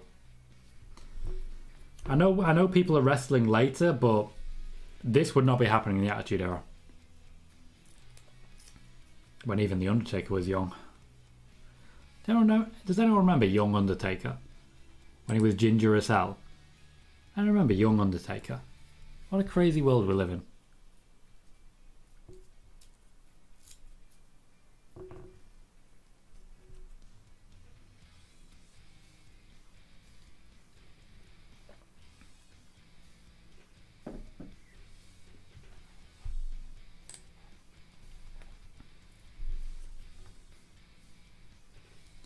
Not sure what you're suggesting there, King of Pro.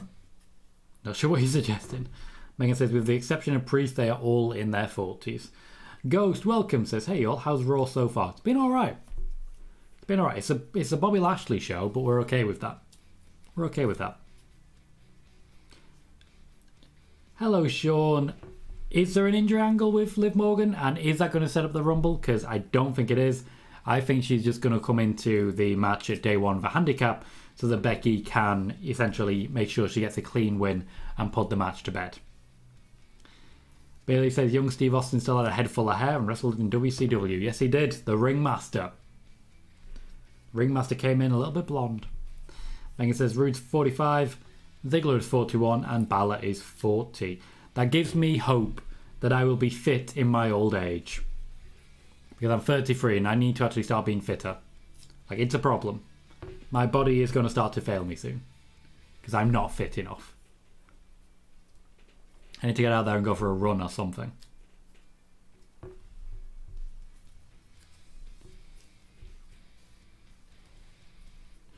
Fair enough, King of Pro. I do have a TikTok. I do have one. I don't do anything there. But I do have one.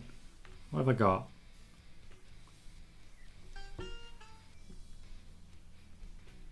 Okay, so profile. I have 104 followers. I've had 2,269 likes. And my second video got 27,000 views. It's not a bad start, is it? 104. More than I thought. Yeah, I do have a TikTok. I don't really know what to do with it.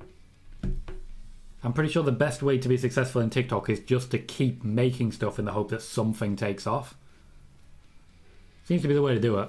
But that's not really how I roll.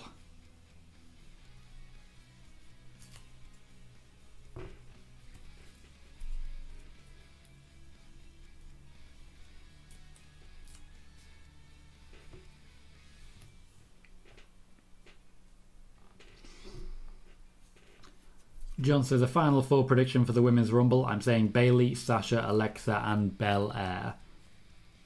I mean, that's a strong field and very possible. Thank you very much, Ghost, for the new subscription. Half a year indeed. I still remember when you first arrived, Ghost. Very nice to see you. Very nice to have you subscribing again. Very, very nice to have you still here, jumping in on the trends and letting us know what's what. Thank you very kindly. Yeah, John, your final four that you predicted is Bayley, Sasha, Alexa, and Belair. I think ultimately that's a bit too strong a field because where are the heels? So I would throw in a few more people. So I would go Bayley, Doudrop, Rhea Ripley, and Sonya Deville. I'd throw in Sonya Deville in there.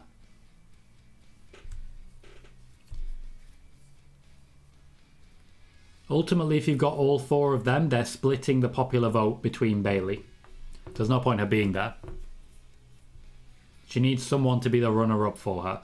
Like, Roman Reigns has been the runner-up in the Royal Rumble many times in order to guarantee that whoever eliminates him gets a big cheer. He's very good at it. Finn Balor is wrestling at speed today.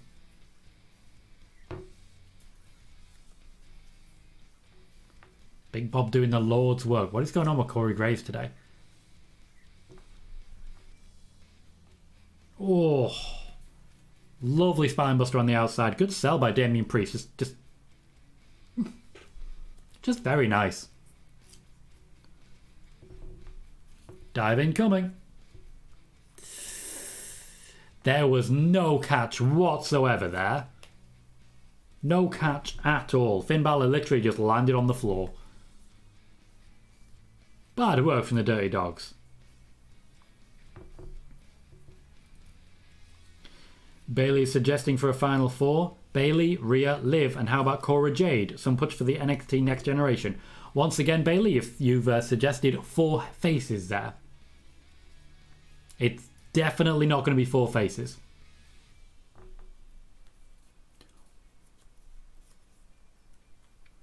Finn Balor is not getting pushed.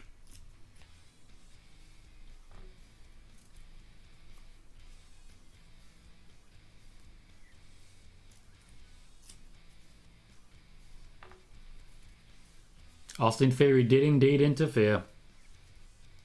And now he's getting his selfie. You've got to remember, there's always going to be at least one heel in a Final Four in the Royal Rumble. If it's all four faces, the crowd will not be sure. They just won't be sure who to cheer for. You got to make it clear who the good guy is.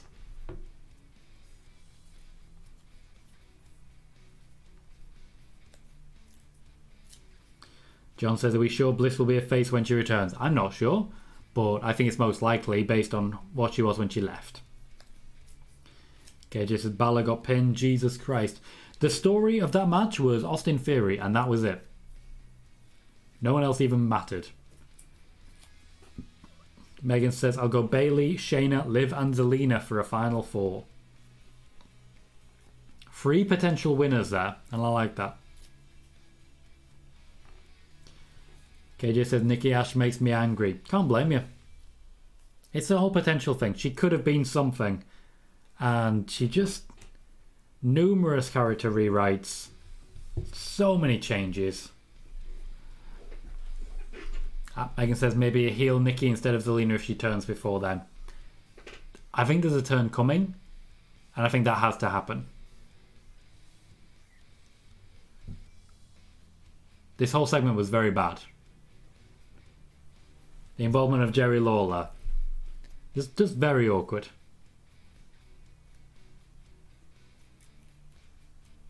Rhea Ripley is wrestling next.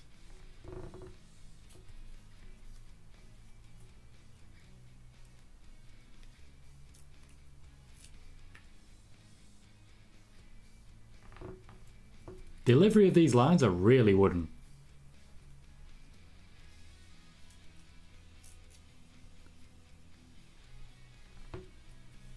Is Nikki Cross reading this off something across the way? No, she is. She is. She actually is. She's reading this off something across Gorilla. These must be brand new lines.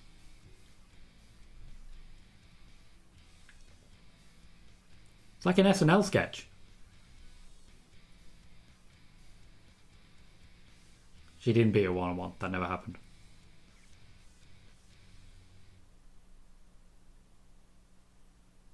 This is a really, really awkward segment.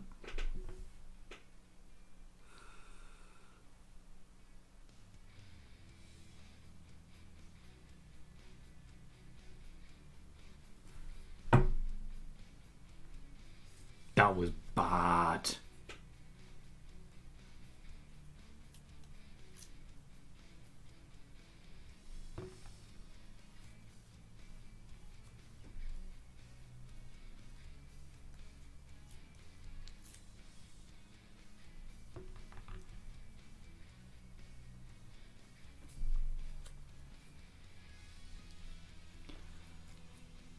Rob says, I figured we'd at least get Priest left in a 2-on-1 where he goes all Damien on the Dirty Dogs. Wasn't the story. KJ says, to be fair, 2020 was Randy, Edge, Roman and Drew, 4 faces. Not true. At the time, Randy Orton was a heel. Also, it's Roman Reigns in a Royal Rumble. As I say, there's a reason Roman Reigns is one of the most used runner-ups. Doesn't matter whether he is trying to play face at the time, you're going to get booed. Ghost says, what's the biggest thing to come out of tonight's Raw? I've been watching the House Hardy broadcast. My mind is fried from studying, so trying to see it if it's worth watching this week. The biggest thing to come out of Raw is Bobby Lashley. He has to beat Kevin Owens, Seth Rollins, and Big E, the current WWE champion, in order to be added into the match at day 1 to make it a fatal 4-way. So far, so good. Kevin Owens tapped out pretty much immediately. Let's see what happens next. Sean says, surprise, it's Rhea versus Zelina and not Rhea versus Carmella. I think Zelina's just the one getting the push and doing the wrestling at the minute.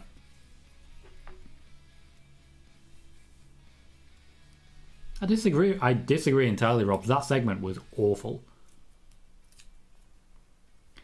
Batman says it feels like WWE is having Bianca and Rhea getting wins so they can do Bianca versus Rhea later. I just want to be clear. You've asked this question a lot, Batman. Right now, there is no storyline connection between Rhea Ripley and Bianca Belair. None. What they are doing is for themselves. Megan says, is it bad that I totally forgot Spider-Man came out on Wednesday? Or comes out, I mean. I thought it was Friday. I genuinely thought it was Friday. Got a date. Because I definitely want to go see that at a cinema. I just want to go to a cinema before everything gets shut down. I need it. I need it. It's Spider-Man. I'm very excited. I think the last film I went to at a cinema was Spider-Man Far From Home.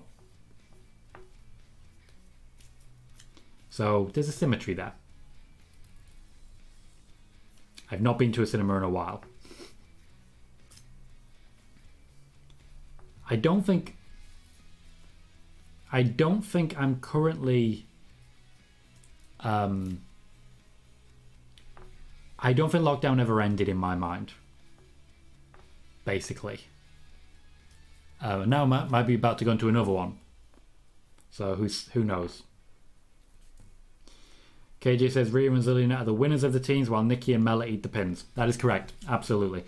I think one thing that we've really discussed a lot in these channels, particularly when it was Nia Jax and Shayna Baszler, is that when it comes to a tag team, there is a winner and a loser. Even going back to the New Age Outlaws, Billy Gunn was the winner, Road Dogg was the loser. The Hardys, Jeff Hardy is the winner, Matt Hardy was the loser. The Dudley Boys, Bubba Ray was the winner, Devon was the loser. It's very consistent. I think the exception is the Usos because it's the Usos. But I think for the longest time Kofi Kingston was the loser in the New Day. Megan says, I just saw a tweet from Sony Pictures UK saying it's out on Wednesday and I have appointments all day. Well, I suppose you're going to have to do something else. But it says that the booster before going to cinema just in case. That's a fair comment, especially with a big deal like Spider-Man. Fair comment. Sean says, I wonder if this will be the last standalone Spider-Man film for Tom Holland. If we see him as Spider-Man in other crossover movies. I'm confident at this point we're going to see more Spider-Man in like the wider Avengers element MCU. But they need to set that up first. Ghost says WWE Raw is currently trending at number 2 in the US, and Bobby Lashley is trending at number 22. Also, the House Hardy broadcast was very insightful yet vague all at the same time. Standard. Good old wrestling. This match is not going to be the draw segment. This match is absolutely not going to be the draw segment. So it's not going to last very long, is it?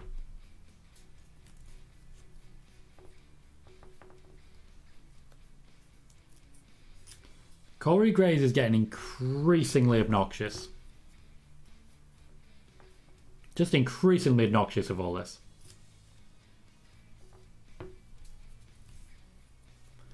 Sean says, I think we'll see all the other heroes in Doctor Strange too. Probably, yeah. There'll be some interconnection now. I think Tom Holland will pop up all over the place, to be honest. Carmella does look good, to be fair.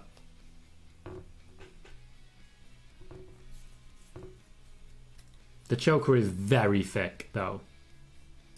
KJ believes that Delina's going to get rolled up. I'll have to wait and see.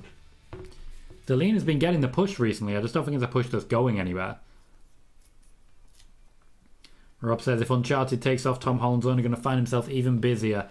He will, and I do think Uncharted is going to take off. It's a good story with good characters, and it's Tom Holland. When you connect all those dots, I think it's basically guaranteed.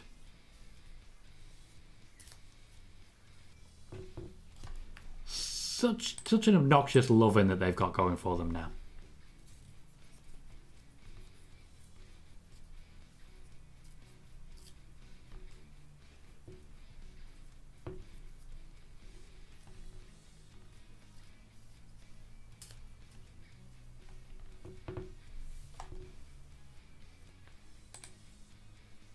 Okay, I like what's going on here.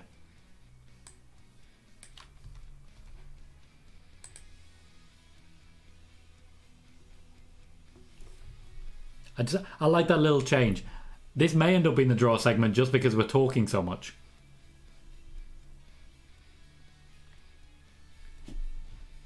Vega's going to last about 6 seconds in this ring, isn't she? John says, I wonder if Uncharted will follow the games or if it'll be its own story. By the sounds of it, it's a prequel, so it will be its own standalone story, but it'll balance everything else in.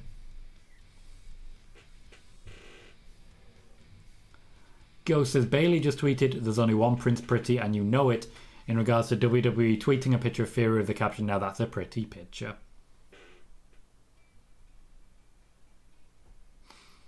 Bailey don't give a shit. When did that happen? Batman believes there's going to be a DQ coming. Don't think we're going to get that. Rob says, agreed. I also think there's room for an Indiana Jones-like adventure series to break out. I agree. I mean, after all, Indiana Jones made it. Tomb Raider was supposed to be that, but didn't quite manage it.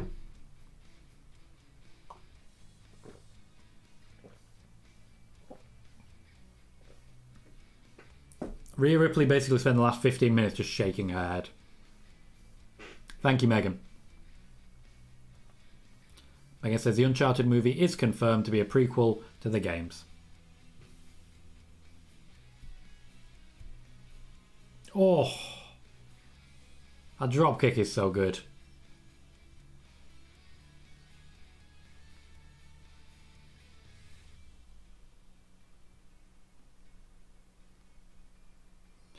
Sean says, speaking of Indiana Jones, I think there is another movie coming. Hopefully not.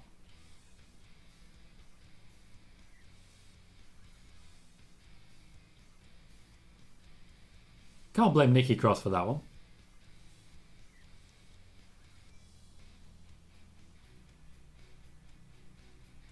Good pin. Good pin. Rhea Ripley was a champion earlier this year. She was a champion.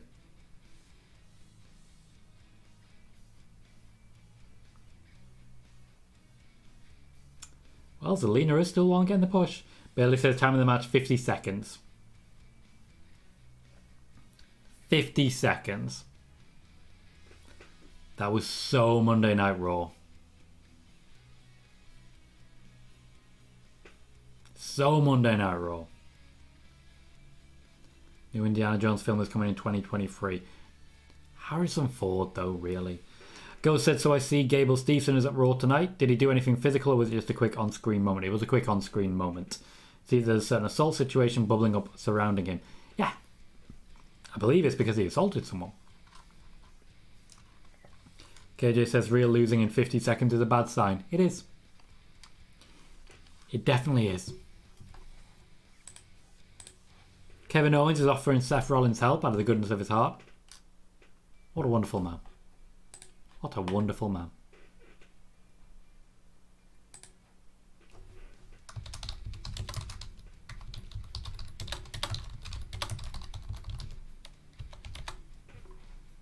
Thank you for shouting Hurt Lock so much. I mean, I appreciate that.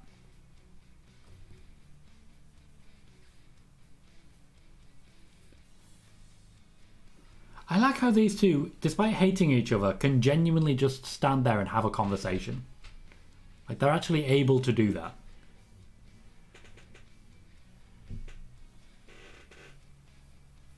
Kevin Owens is offering help, and Seth Rollins is turning it down. On Seth's head be it.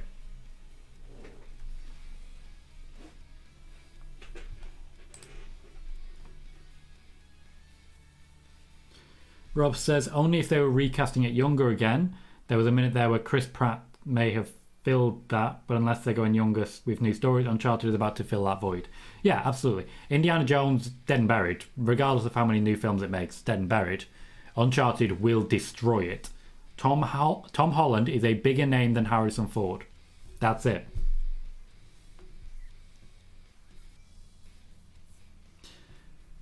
So Megan, once again, spot on. Our second draw segment, also a Bobby Lashley match, this time taking on Seth Rollins. The only other thing that I believe is announced for the show now, other than the main event, which will of course be Bobby Lashley versus Big E, is The Miz. In Miz TV, the only thing they've said is that he will be with Maurice. They haven't mentioned anyone else.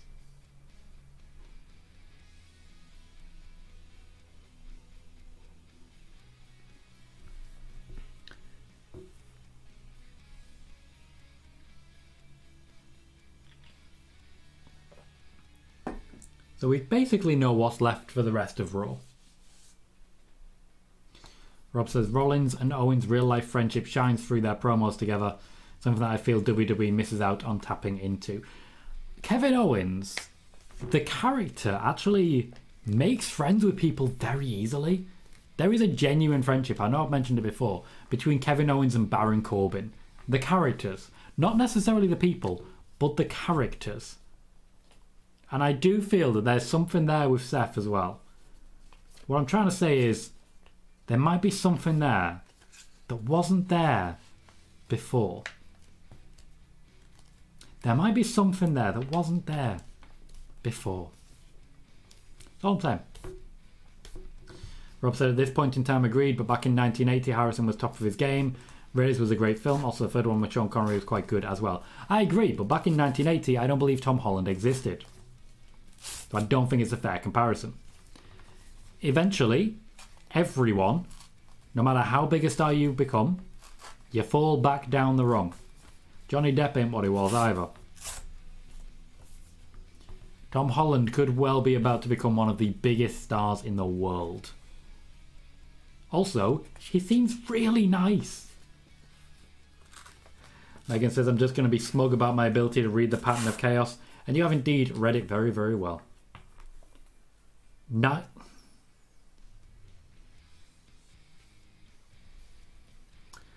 Tom Holland is 8 years younger than me. I'm 88. He's one of the biggest stars in the world and he's 25. It's not even fair. It's not even fair. He's a babby. He was that big at the time, Robs. I believe Tom Holland is bigger now than Harrison Ford was then. We'll see how it goes. For me, Uncharted will be the thing that completes it.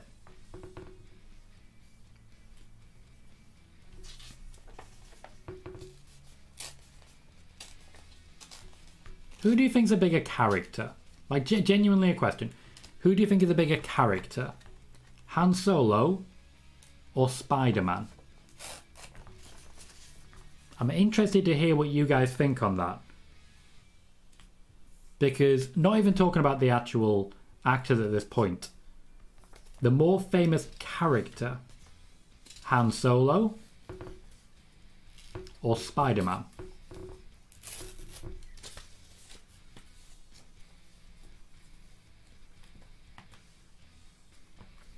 KJ says, I like how fans are hating on the Migos. Like the Migos are very, very known. They'll be over in Atlanta. When they get to Atlanta, it'll all be fine. I haven't seen much hate myself, but honestly, I haven't seen much of anything because I don't know anything about them.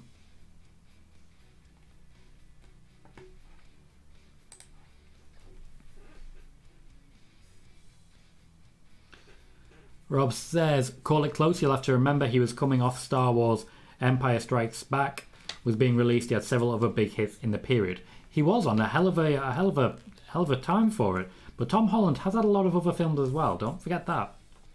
Bailey says Spider-Man is a bigger character because he's bigger than the film genre. I agree there. Batman, I hate the idea of Bianca with MVP. She does not need him. Ghost says, if anyone wants any info from the House Hardy broadcast, I got you, since a lot of news outlets and social media like to ignore the positive and publicise the negative.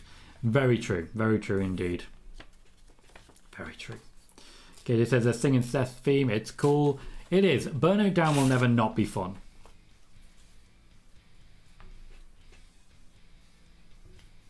Oh, you meant actually singing the theme? Like Nakamura's. They're going for it. Megan says there's an argument for both. In terms of pop culture recognition, Han Solo and Peter Parker are probably about equal now. Interesting. I think you're one of the most educated voices in these particular matters, Megan, so I definitely trust your opinion on it. I personally think Spider-Man is bigger. In the age we're living in now, at least. So it's our third hour draw segment. It's Bobby Lashley versus Seth Rollins. The WWE are really, really relying on Bobby Lashley tonight. Just really relying on him. Rob says, well, I was a kid then and I've watched this period with and through my daughter's eyes, so I have reference. Fair. Fair.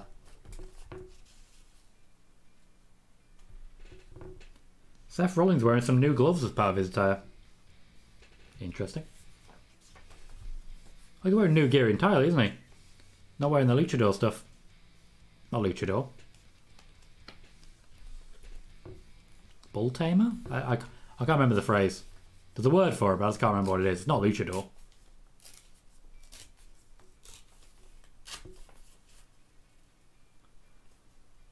Lashley taking a few hits. Good start for Seth Rollins.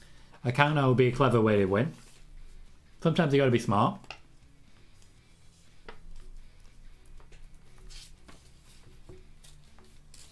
Thank you, Ghost of Night.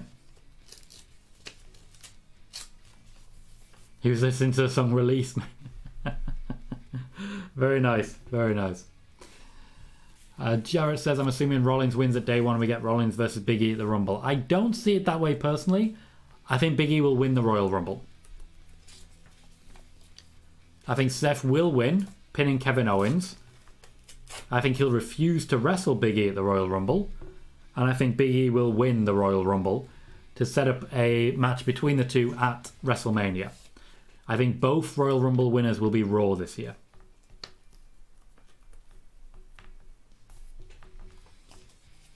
Bobby Smash. Rob says, either way, enjoy both, and I do tip the hat to Tom having age on his side, so future is bright as can be. Ford was already 38 in 1980. Very fair point. Tom Holland could become much bigger. Oh.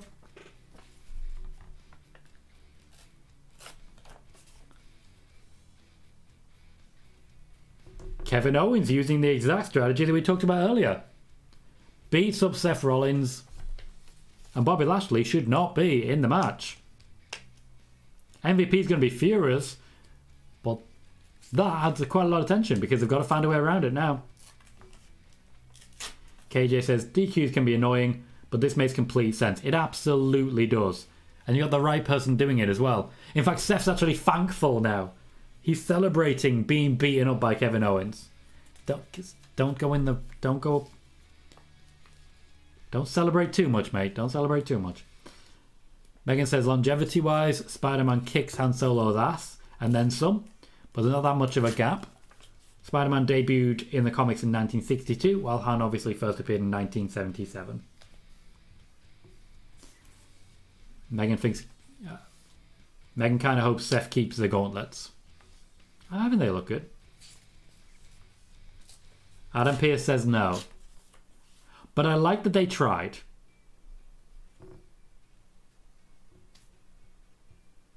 Oh no. Oh, Seth's in trouble now. Spear? And that'll be that. I was hoping he'd just throw a chair at him to start with. Seth Rollins has been pinned after a spear from Bobby Lashley. Bobby Lashley is taking on all the odds. Ain't no stopping him, no. But credit to Kevin Owens for trying. I think Seth can forgive him for that one.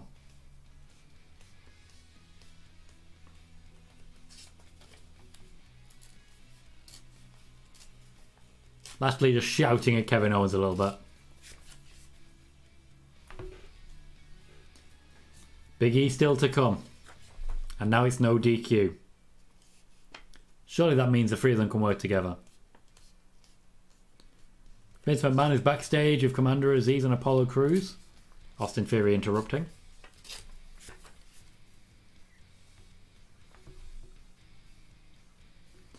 For the sake of tension, Megan.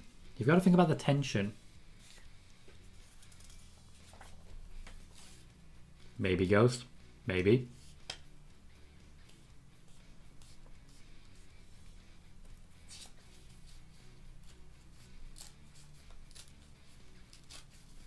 I like that Austin Theory literally turns around and they have a pat on the back.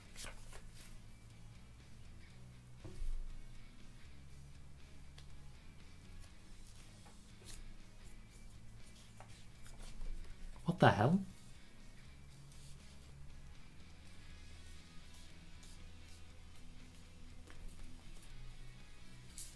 Megan says Austin just wants a wrestling dad.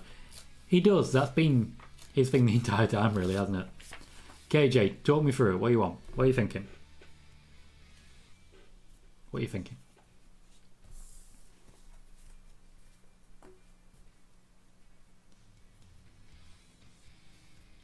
Okay, KJ, I can see where you're coming from.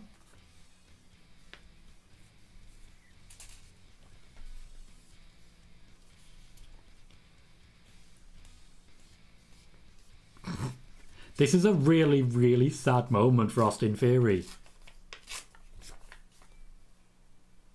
I feel bad for the guy.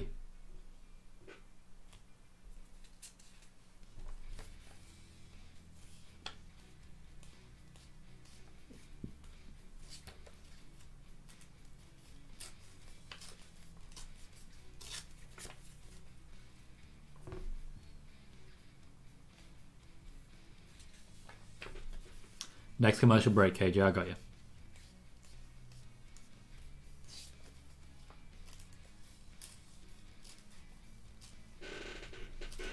What's Vince holding under the desk?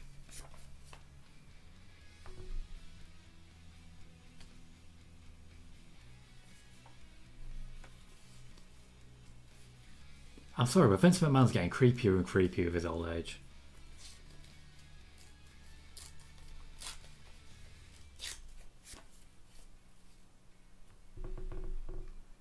Vince. Oh, Vince. Go outside every now and again, alright?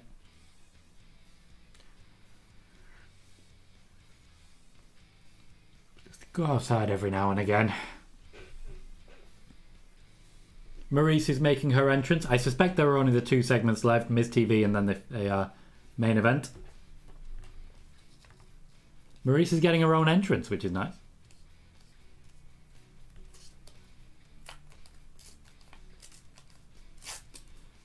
I believe, Sean, vibranium is actually stronger than adamantium, though I don't believe they've ever made that clear distinction.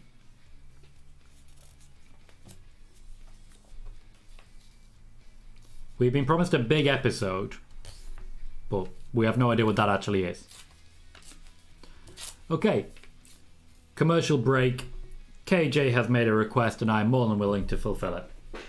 Good old-fashioned way we do this. Getting a brand new one for YouTube. Vince, I know you're watching, and I'm disappointed in you. Not least for the weird pencil thing, not least for just being a really creepy dude. Like, you've become a real creepy dude. But also for your booking. Now, we should have had some really good matches tonight, mostly the Bobby Lashley ones, but we should just have had some really entertaining matches. What we have instead, roll-ups in 50 seconds. Kevin Owens tapping out before he was even in a submission move. Dolph Ziggler beating Finn Balor in also very, very short order. Vince, you creepy little fucker. Can you just bring people in whose job it is to lose, to make these guys look good, so the people we actually care about are constantly having to climb up the ladder again and again and again? It's not working. You don't know what you're doing. Vince, that is being a bad Vince. There you go, KJ. I got you. A solid telling off. I need to start getting those less than a minute, though, so that I can start putting them on TikTok, I think. Just do a whole run of telling off Vince McMahon. Tell me I'm wrong, KJ. Tell me I'm wrong. Tell me I'm wrong. You creepy little fucker. It's very warm.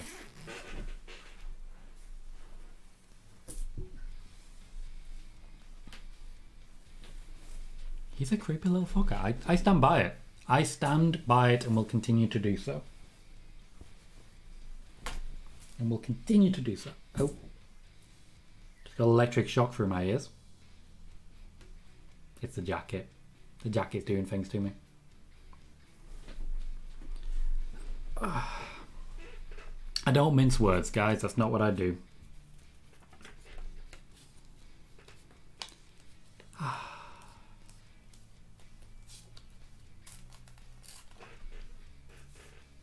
Right, as we're heading into the final hour, or the final 45 minutes, the final quarter, I should say, I would just like to say one more time that so far we've done very, very well on YouTube. We've had a good few people coming in, got a good few likes, and our playbacks, which is basically our views, have been very good as well. So I want to say a quick thank you to everyone watching on YouTube, and of course a big thank you to everyone watching on Twitch as well.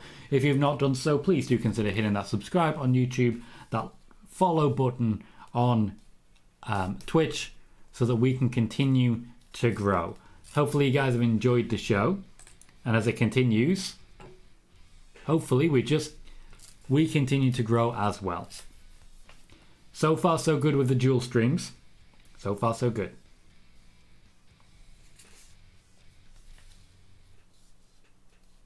Maurice didn't quite manage it with the same gravitas that the Miz does. KJ says, see, that's why I'm saying WWE needs to stop using top guys to put over other guys. They do. Megan says, Adamantium is stronger than Vibranium, but there is a material stronger, Dargonite. MCU hinted at it given that Thanos' weapon was able to break Cap's shield like it did. Right, okay, I always wondered about that.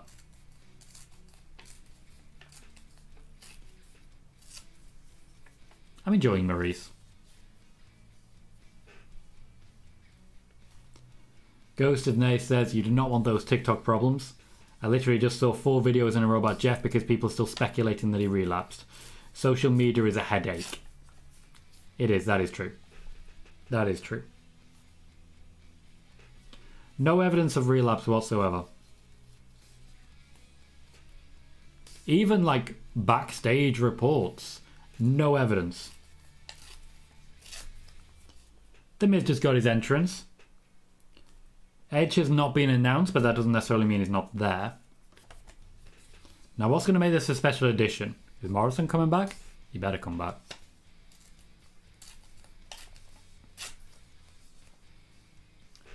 A groundbreaking presentation. Does that mean that Drew Gulak's here? Megan says, Miz still in the jacket from last week. Pesky zip. Yeah, he couldn't get out of it, could he? Oh, good times. Edge, Reigns versus Lesnar is more likely for WrestleMania at this point.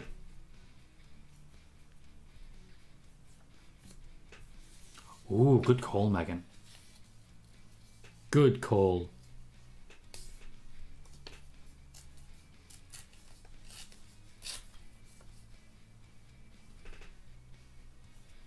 So romantic. It will be a Miz and Miz trailer, yeah. It'll just be like the new show.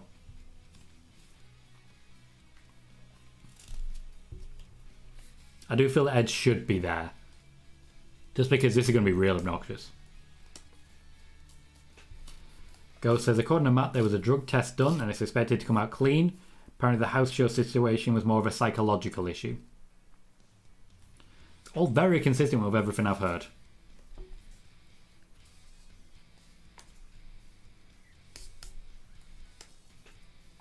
Right, so the Miz is definitely talking about Maurice here. She's not hiding it very well.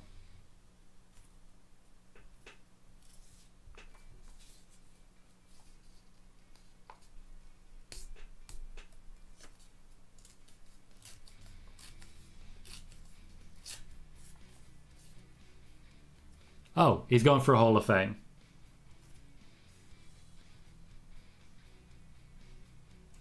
Oh, he's talking about himself. Of course he is.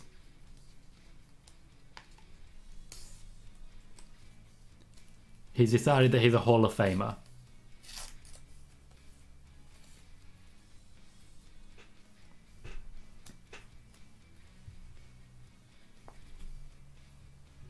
I have no idea, Jarrett. To be blunt, I have no idea. I don't think he does.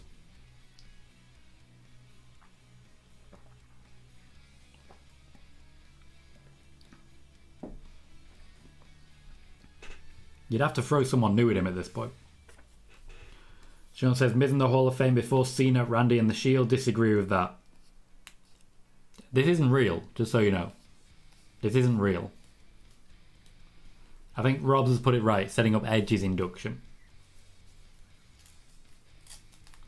I think this is just intentionally as obnoxious as possible.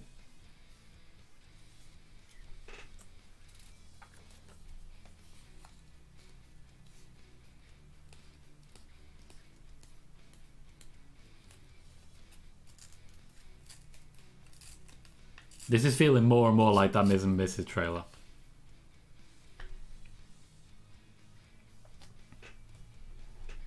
It's very well produced.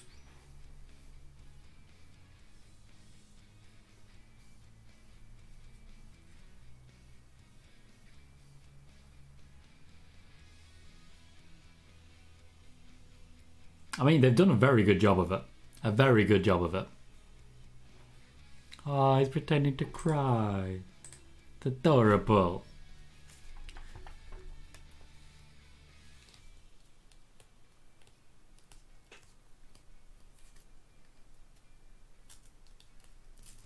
Megan says, I still want Miz and Maurice versus Edge and Beth. Edge and Beth can brag about how they are both in the Hall of Fame and Miz and Maurice aren't. I think that's why they're doing this. I very much think that's why they're doing this.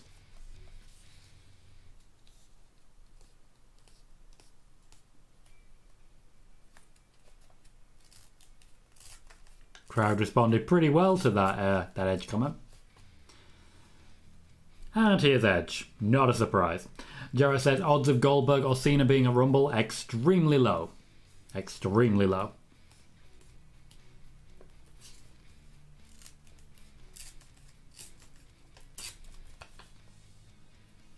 Right, so we're going to get more promo off as we keep building towards day one. The Miz likes to do things this way. John Cena is also a big proponent of this. Edge is a big proponent of this. This is an old school way to build a feud. Nothing physical, just promos. And because you have such talented promos here, they can make it work. Not everyone can. Rob says setting up a mixed tag. Not yet, but it will be coming. I'm pretty sure that'll be WrestleMania. Miz is still drinking his champagne. I respect it.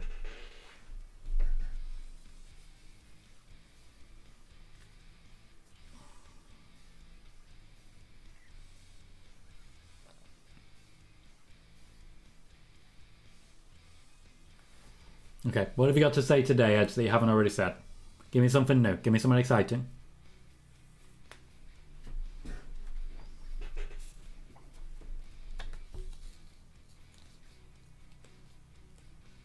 Crowd is hyped for the guy.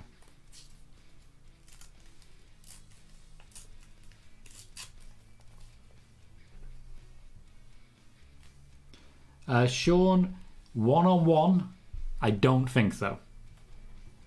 I'm pretty sure WrestleMania will be the third match in the grouping. Edge, what the hell are you talking about? God damn it. Please shut up. Please shut up.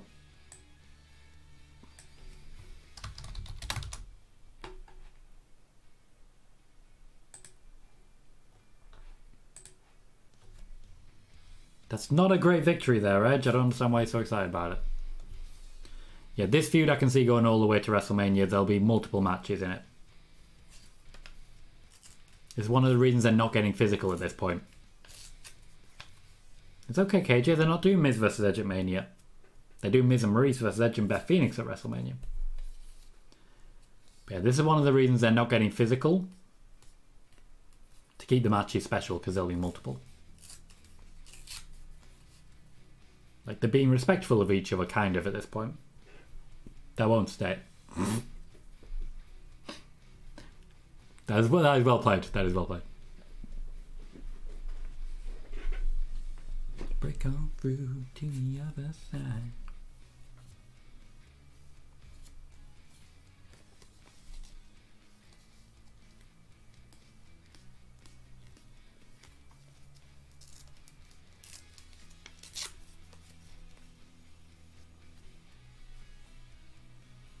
I'm confident there, KJ. I'm confident this is going to Mania.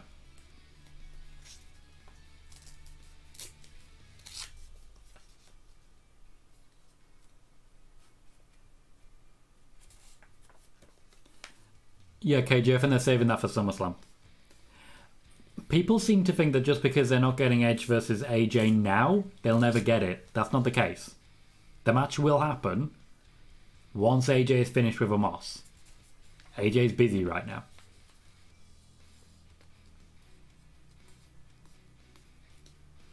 Edge is being very respectful.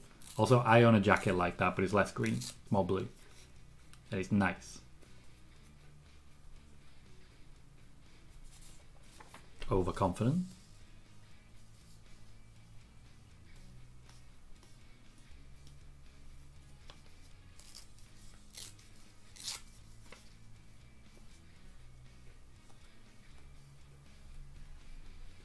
Ghost says, since I'm not watching Raw, here's some bits from the House Hardy broadcast.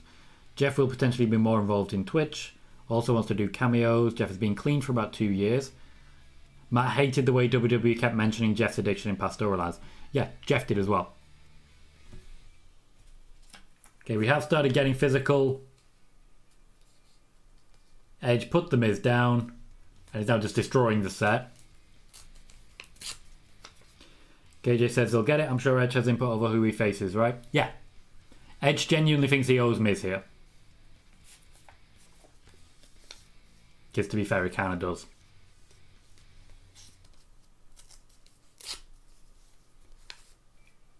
Maurice did just enough there to make sure that Edge was off his game.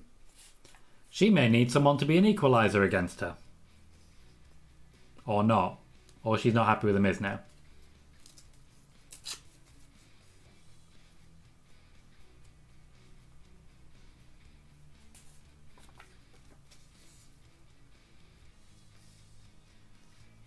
What's going on here? Is she going off to film or something?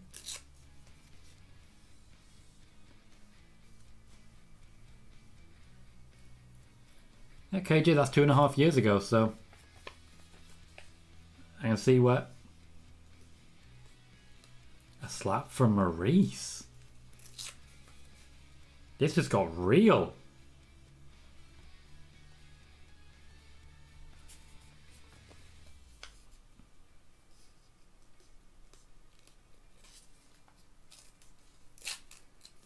Miz is in trouble.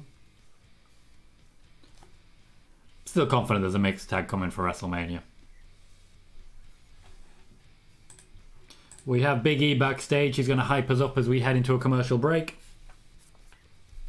Ready for our main event. Seth and Kevin Owens are just hovering around him, which I quite like. I quite like it.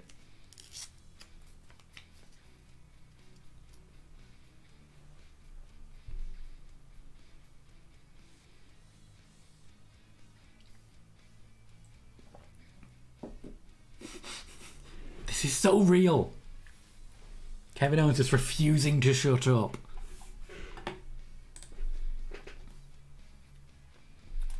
KJ says, plot twist, Maurice and Edge versus Miz and Beth. That would be a hell of a plot twist.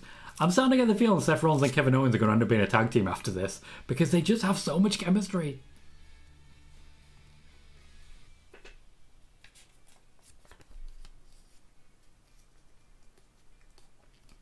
I agree, Megan. I'm really liking the gauntlet. We're heading into our main event, which is the third match for Bobby Lashley. He has genuinely covered half of the night solo.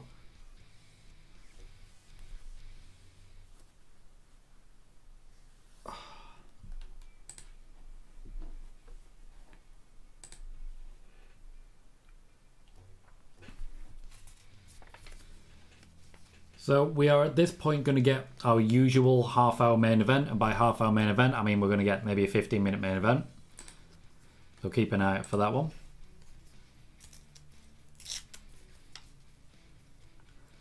I'm wondering what we're going to see backstage. We've already seen Kevin Owens. I've already seen Seth Rollins.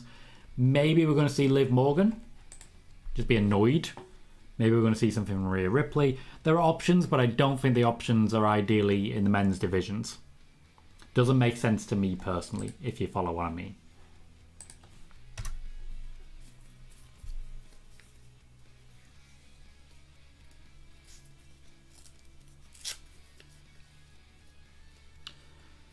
Bobby Lashley has had 3 matches tonight. His third is going to be against the WWE Champion. He should not be winning this match. This has to come down to Seth and Kevin Owens. Has to. Megan says maybe it's an assassin thing, and it's mainly because I want my own working hidden blade gauntlets. Don't think you're legally allowed them, but you go for it. You go for it. KJ says Seth and KO versus Brock and Sammy. That'd be cool. Can't say that wouldn't be cool. And KJ's suggesting a SmackDown recap, backstage segments, commercials, then main event. Yeah, pretty much. I always forget that they do a recap of the entire other show. Just recap the whole thing. Girl says, who do we see being the actual first announced act for Hall of Fame 2022? Undertaker? I want to say Undertaker. Because for the love of God, retire. Megan says, I have prop ones, but yeah, working ones might not be 100% legal to wear outside my house. Well, yeah, they could literally kill people. Literally just... I'm not going to blame you for that. Sometimes we all need to... But you get what I mean.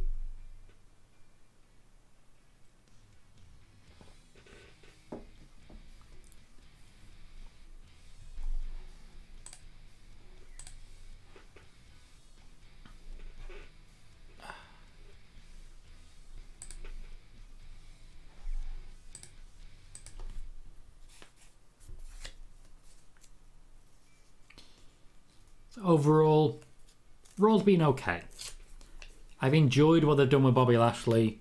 I've enjoyed what they've done with Becky Lynch and Liv Morgan. I liked what they did there with Miz and Edge. Beyond those top level storylines, it's been kind of average. Bianca Belair versus Doudrop basically meant nothing by the end of it. I liked seeing Otis beat Matt Riddle. That was good. But we know in 2 weeks they're going to be focusing on their tag team opponents anyway, so it's not really a big deal. We do indeed have our SmackDown recap. As always. Don't know why I forgot about this.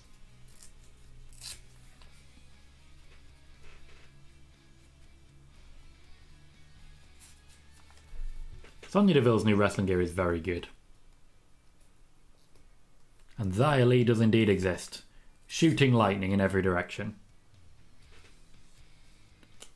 And they've still got the lightning in the. They've still put the lightning in when she's already in the ring. Maybe just relax on that one. Bit much.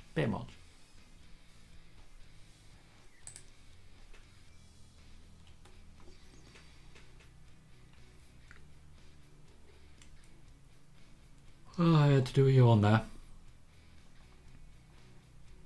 Oh, Bayley showing some love to the Miz.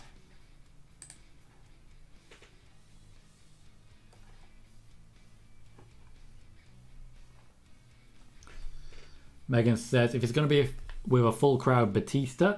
If not, then it has to be Undertaker. And Ghost says, I was personally between Taker and Batista since he wasn't available for this past year's ceremony. Bayley says, who else are reasonable Hall of Fame candidates that haven't got in yet? There's a number of different options. Robs, for example, has suggested APA there. I think that's a good shout. There's a few more they could be, but I don't think they necessarily will be doing that many at the moment. I think you will see like managers and stuff. I'd like to see MVP going. I would really like to see MVP going. I think now's the time. Rob is suggesting Michelle McCool. Not a bad shout.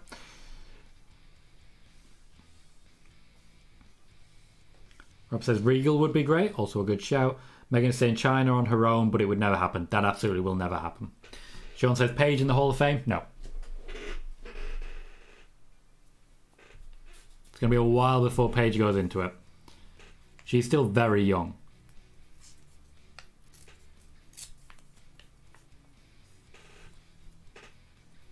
These recaps last forever. I watched the show. Like, I'm getting annoyed by it, but ultimately this is the advantage that WWE has over AEW in the retention rate. I'm not going to fight you, Ghost. I'm just not going to let it happen. I feel Santina is more likely to go in, which is saying something.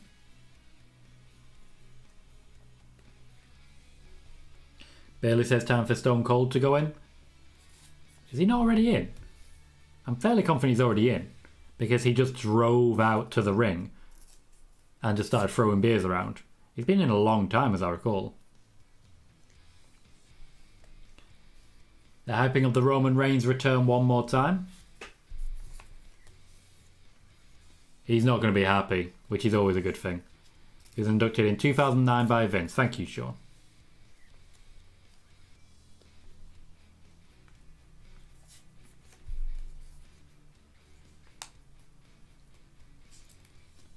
We're getting a recap of the opening of the show at this point from the commentary team. This is just pure exposition.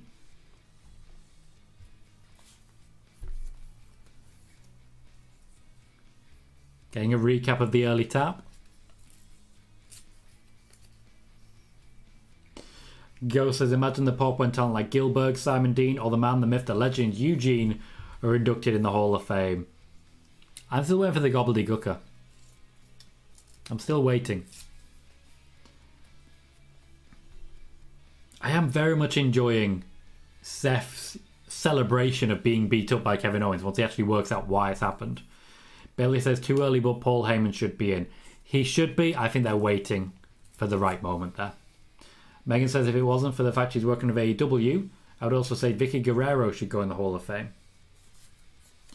I do feel someone like Chris Jericho will still get inducted regardless of working with AEW. Same can be said for Matt Hardy and Jon Moxley. But he won't be inducted as Jon Moxley. He'll be inducted as Dean Ambrose, which will mean he'll probably turn it down. Jesus Christ, these are long recaps. Come on. Get me to the wrestling. Bobby Lashley is still backstage with MVP. Ready for an interview.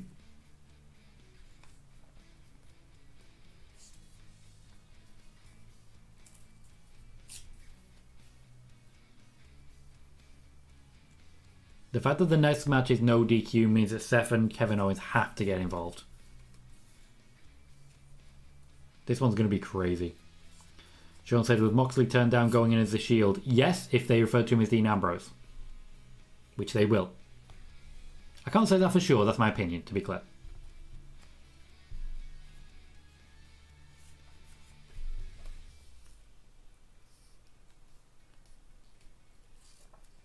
The no DQ stipulation does suit Lashley.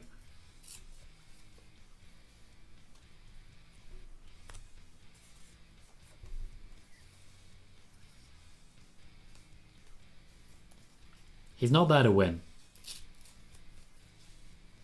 If anything, he's there to just confuse the option. Bobby Lashley not there to win the Fatal 4-Way. Ghost says, James Ellsworth for Hall of Fame 2022. Also, the Boogeyman should have been in by now. Would like to argue with you, can't entirely. Sean Christian's already in the Hall of Fame, but only in Sheamus' heart.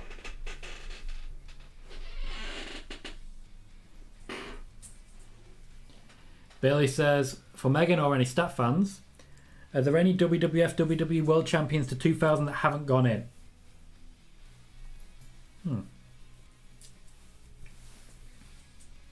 Other than Undertaker, because he's not in yet. Good question. Flair's been in multiple times. Andre's in. Ted DiBiase was never technically a champion, but he's in anyway. I really don't know. Mysterio was not a champion prior to 2000, Robs. But if you're suggesting Mysterio for Hall of Fame, I get what you're saying, and I agree.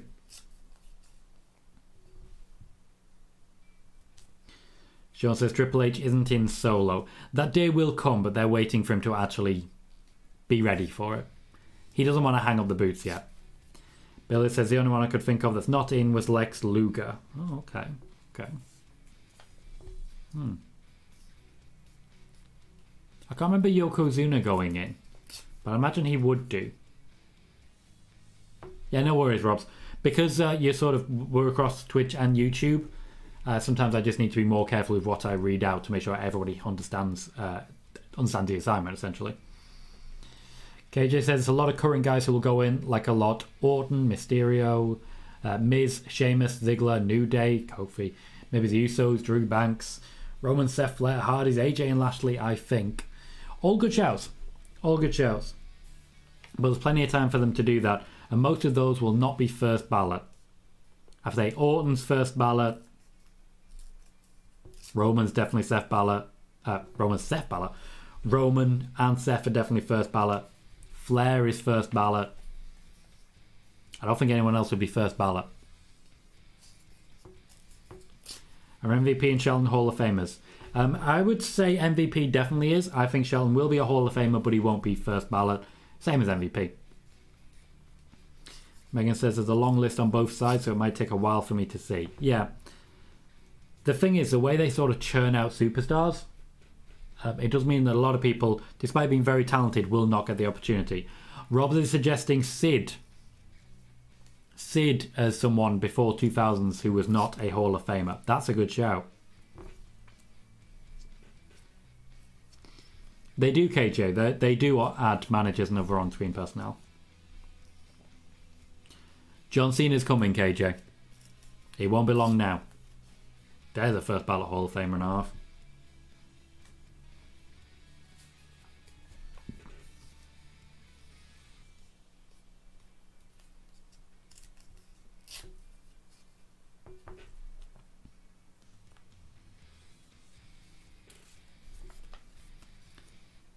Megan has double checked, and it's a good call, Robs. Sid isn't in the Hall of Fame from what Megan can see.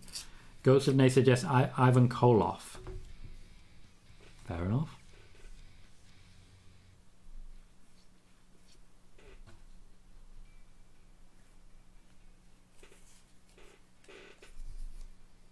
We always go down interesting tangents on this. There are so many different people who may have had it. Before Bailey said Midnight Express. I don't think any of them ever. I don't think either of them were WWE champions. Oh, Midnight Express. Yes, I don't think either of them were WWE champions. KJ says, "Oh yeah, don't forget CM Punk. Technically a Hall of Famer, but they'll have to drop they'll have to drop any problems they have against him. I think they would offer him a Hall of Fame position. They just weren't confident that they. Right. So over the last 3 years or so, the WWE has been throwing money at CM Punk and saying to him, this is what we'll give you if you come back. He's also been negotiating with AEW, and he's been using WWE offers to leverage his deal with AEW because he had no intention of ever rejoining the WWE. I've spoken about this at length in the past. CM Punk will get a Hall of Fame invite.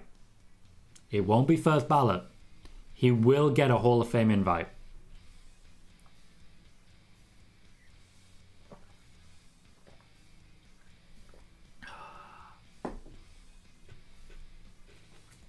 I don't know if he'll take it. Basically, I don't know if he'll take it. I think it's more likely he would, but we just can't be certain.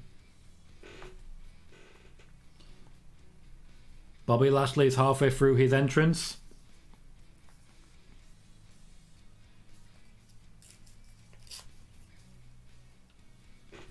Thank you, Megan. Yokozuna was inducted in 2012. Ghost says, I believe Koloff and Sid are the only two WWE champions prior to 2000 that are not in the Hall of Fame. Not sure about World Heavyweight Champions, though. I don't believe the WWE had the World Heavyweight Championship before the year 2000.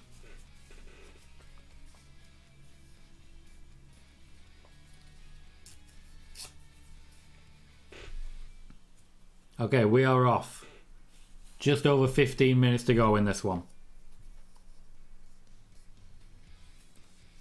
Which means that Bobby Lashley has genuinely been on our screens for at least an hour tonight. He's earned this. He's worked hard.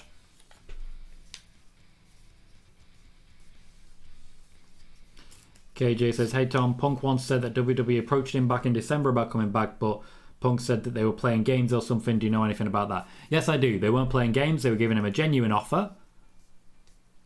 But he wasn't interested. I think when he says playing games, he may believe that they were. They weren't. They wanted him back. Megan says, Vince isn't in the Hall of Fame. His dad is, but he's not. I don't think he'll ever want to go in.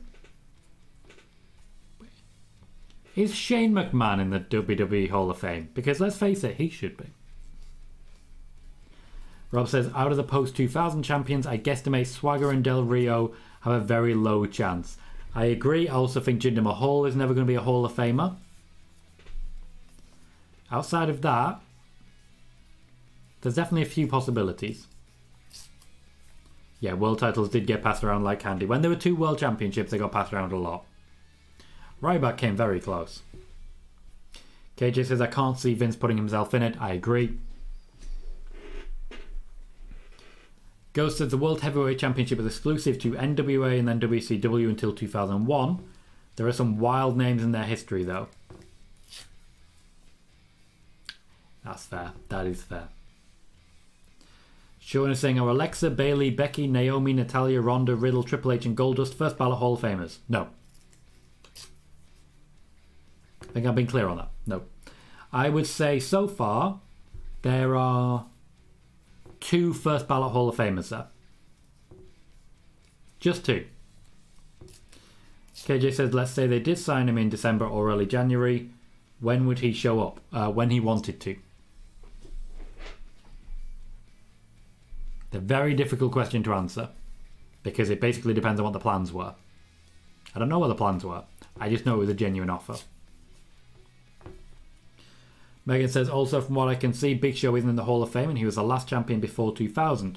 Triple H didn't win it until January 2000. Fair, he won it at Survivor Series 99, didn't he? That's a good shout. I'm surprised he's not in it.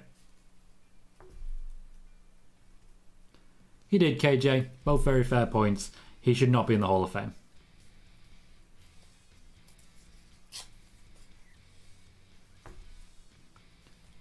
We've got tables, we've got chairs. Adding a no DQ match in the main event is just guaranteed. Guaranteed fun, isn't it?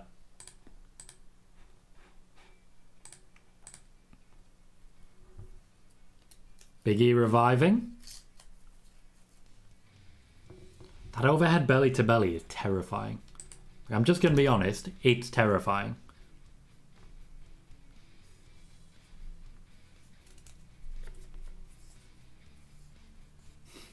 Grinding away.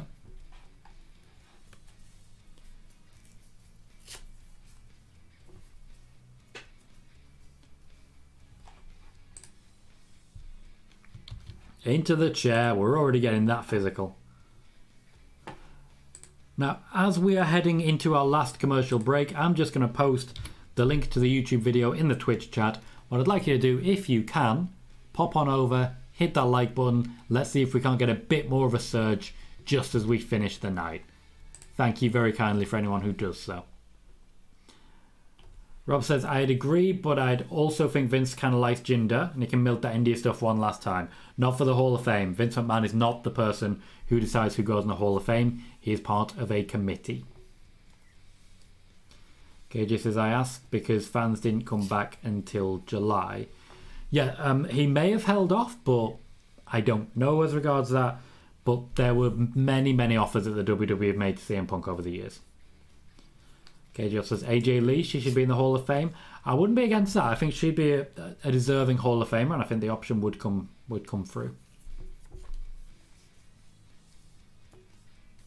And Megan says, Vince McMahon Sr. is the only McMahon in the Hall of Fame. So far. The only one so far. I would be surprised if Shane McMahon does not end up in the Hall of Fame. And to be fair, Vince McMahon should be in the Hall of Fame. The man took a beating constantly for his company. Goes to Scott Steiner. He shall not be named. Name redacted. Sid, David Arquette and Vince Russo are the only World Heavyweight Champs prior to WWE's acquisition in 2001 that are not in the Hall of Fame. None of them are going to be. Scott Steiner's a maybe. None of the rest are likely. I mean, Sid's not impossible. I guess. He may be on the list this year just to try and round it out. Just a nostalgia pick. Would work for me.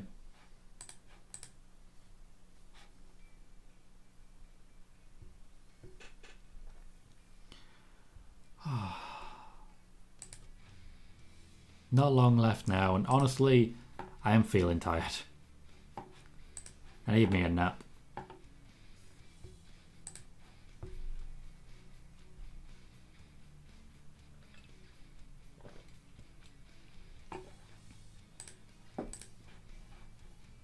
There's only so many times you can stay up until 4 a.m. and it'd be normal. I'm not normal at the best of times, but here we are. Sean says, R-Truth for the Hall of Fame. That's definitely going to happen. Like, that sounded really sarcastic, but it's not. That is definitely going to happen. Rob says, Vince would only go in postpartum. He would never allow the attention. Not true. He would go in post-retirement. That said, I don't think he will ever retire. Megan says, Vincent Kennedy McMahon would only go in the Hall of Fame posthumously as well. I do think he would take it if he retires. I just think he'll be gone before he retires. KJ says, this won't happen anytime soon, but Bianca Belair will be in there. Wouldn't happen anytime soon, but I do feel she's made a good start. And KJ said, I think R-Truth will actually go in. I agree. I think the WWE need to make the decision now, though, to go up to 2 women per year.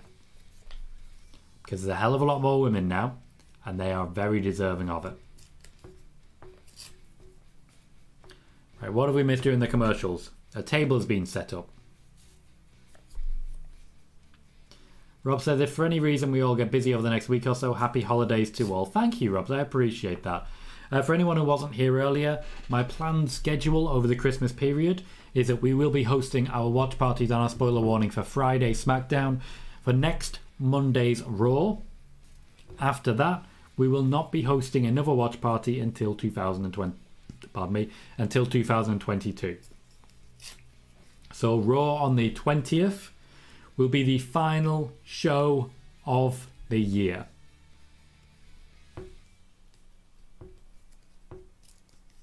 I agree, Rob. Thank you, Megan, for the happy holidays as well. Happy holidays, everybody. Ghost of Nay says, Fightful's just reported on Jeff Hardy's situation, stating Jeff did not fake anything to get out of his contract or get fired. What a surprise. That's something we all know. Jarrett says, trivia time. What's the latest Royal Rumble number to never win a Rumble? 1 through 30. Good point. I know 27's a magic number, as it were. I'm going to say 29. I'm going to go all the way. I'm going to say 29. What do people think? What's the latest Royal Rumble number to never win a Rumble? Rob says, in other words, our first 2022 live can be billed as day 3. It can. It very much can. Megan is suggesting 26. Bailey is going 24. Sean is saying 28. Ghost agrees. 26. Jared believes it's 26.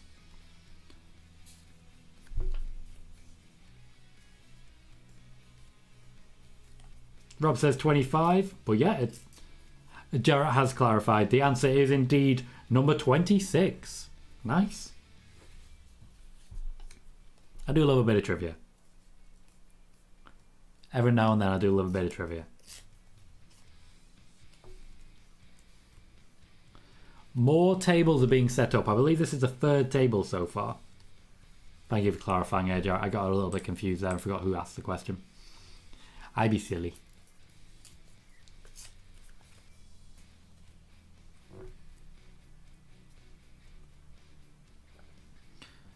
We're heading into the grand finale for Big E versus Bobby Lashley. There are tables set up, a good old-fashioned tease for going through it.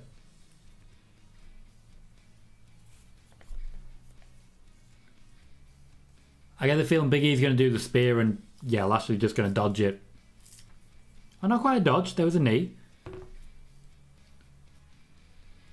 Oh, bloody hell. That was beautiful, that spinebuster through the table. Big E does kick out. We're getting serious for this match.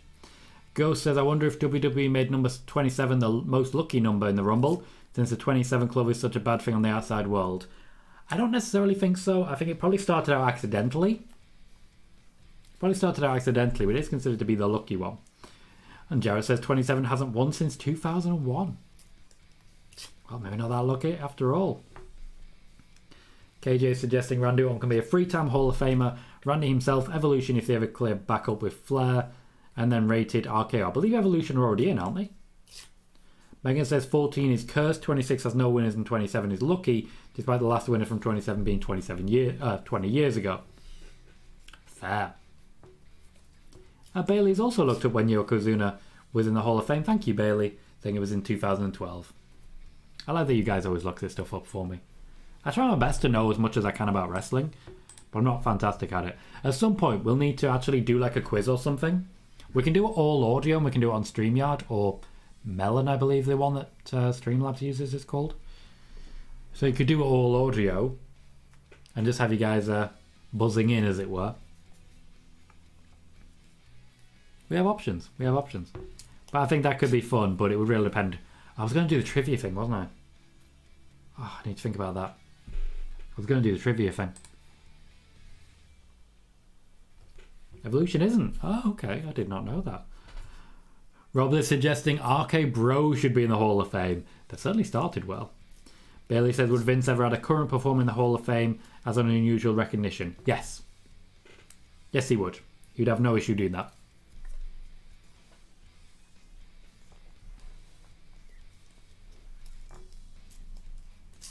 Oh, not Sasha. No, not Sasha. I was thinking more Randy Orton. Brock Lesnar. John Cena, technically. Not Sasha Banks. I know that's his favourite person in the whole world. But he wouldn't do it for Sasha Banks. She has many years ahead of her. Won't be on top for much longer, but she does have many years ahead of her.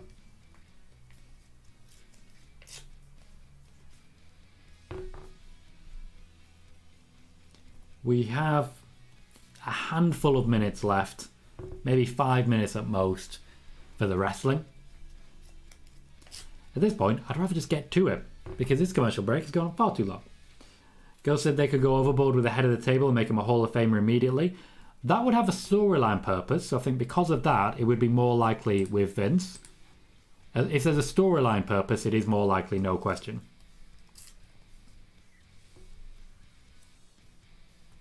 I would consider it, certainly.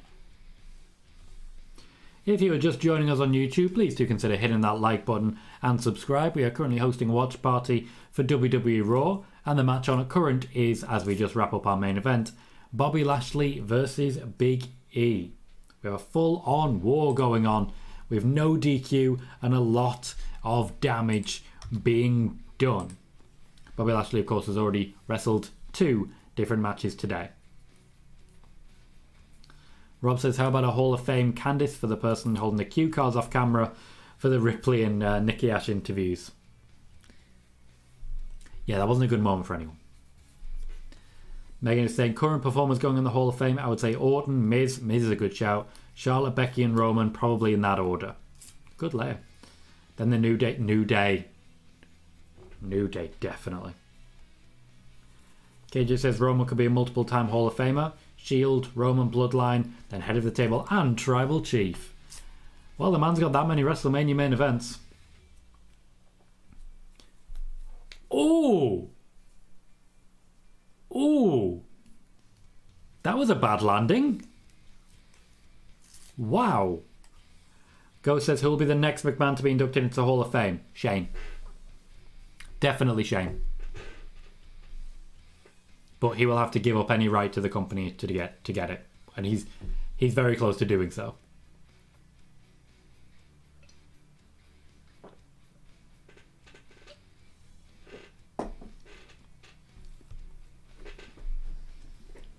It makes no sense to have Big E win this.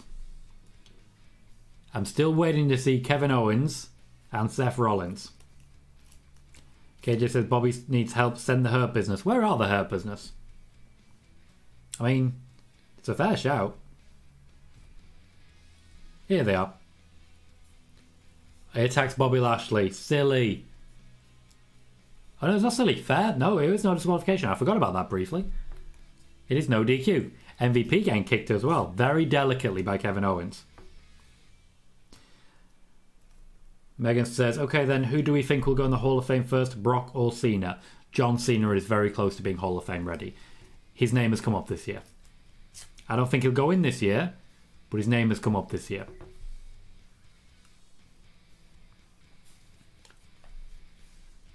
They're attacking Big E as well now. See, I can see this being a tag team. I genuinely can. I don't think now's necessarily the time, but I can see it.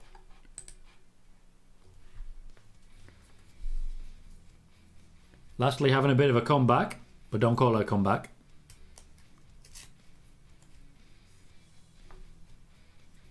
It is just a brawl at this point. I get the feeling Seth and Kevin are going to go through tables. In fact, I can already see that there's a spear coming for Seth. Not sure what's gonna take out Kevin Owens. Oh, Uranagi. Of course it is. Thank you, Robs. Appreciate that.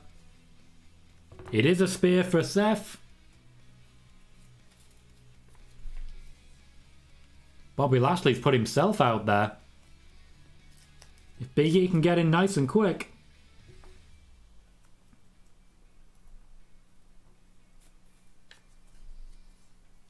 Big E ultimately hasn't taken any damage there. He's in the ascendancy. Surely this is just one big ending away.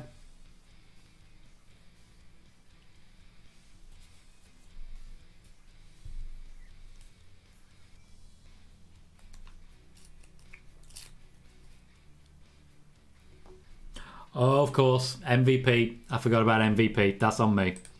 Forgot about MVP. There's a spear.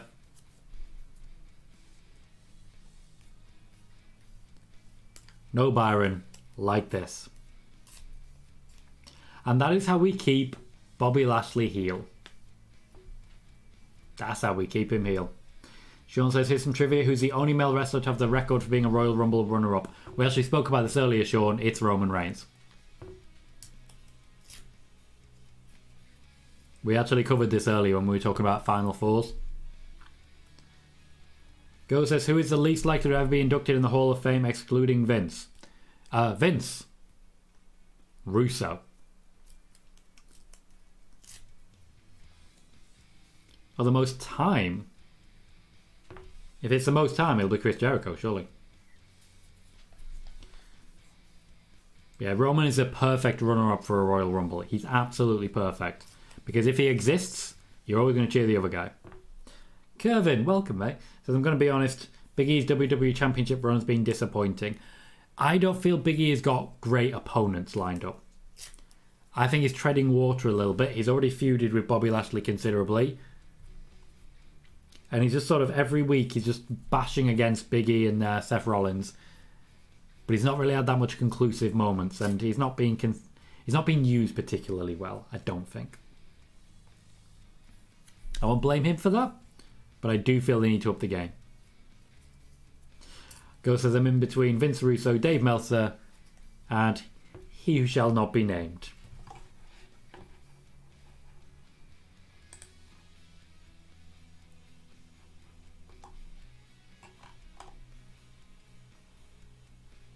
Where is Jericho? With 4:59.33. Give that man a 27-second run. Thank you, Sean. Appreciate that. KJ saying they should have had Big E versus Keith Lee and Cross. Can't. They're gone. So I'm going to wrap up there. Thank you very much, everyone, for joining me for Monday Night Raw. It is 4 a.m. 4 a.m. So I do have to wrap up now. I will see some of you again tomorrow for our Football Manager gaming stream. And then on Friday, we will be hosting Spoiler Warning and SmackDown all over again. Look forward to seeing you all there. In the meantime, I've been Tom Colohue. You've been fantastic. And I hope you have a great night.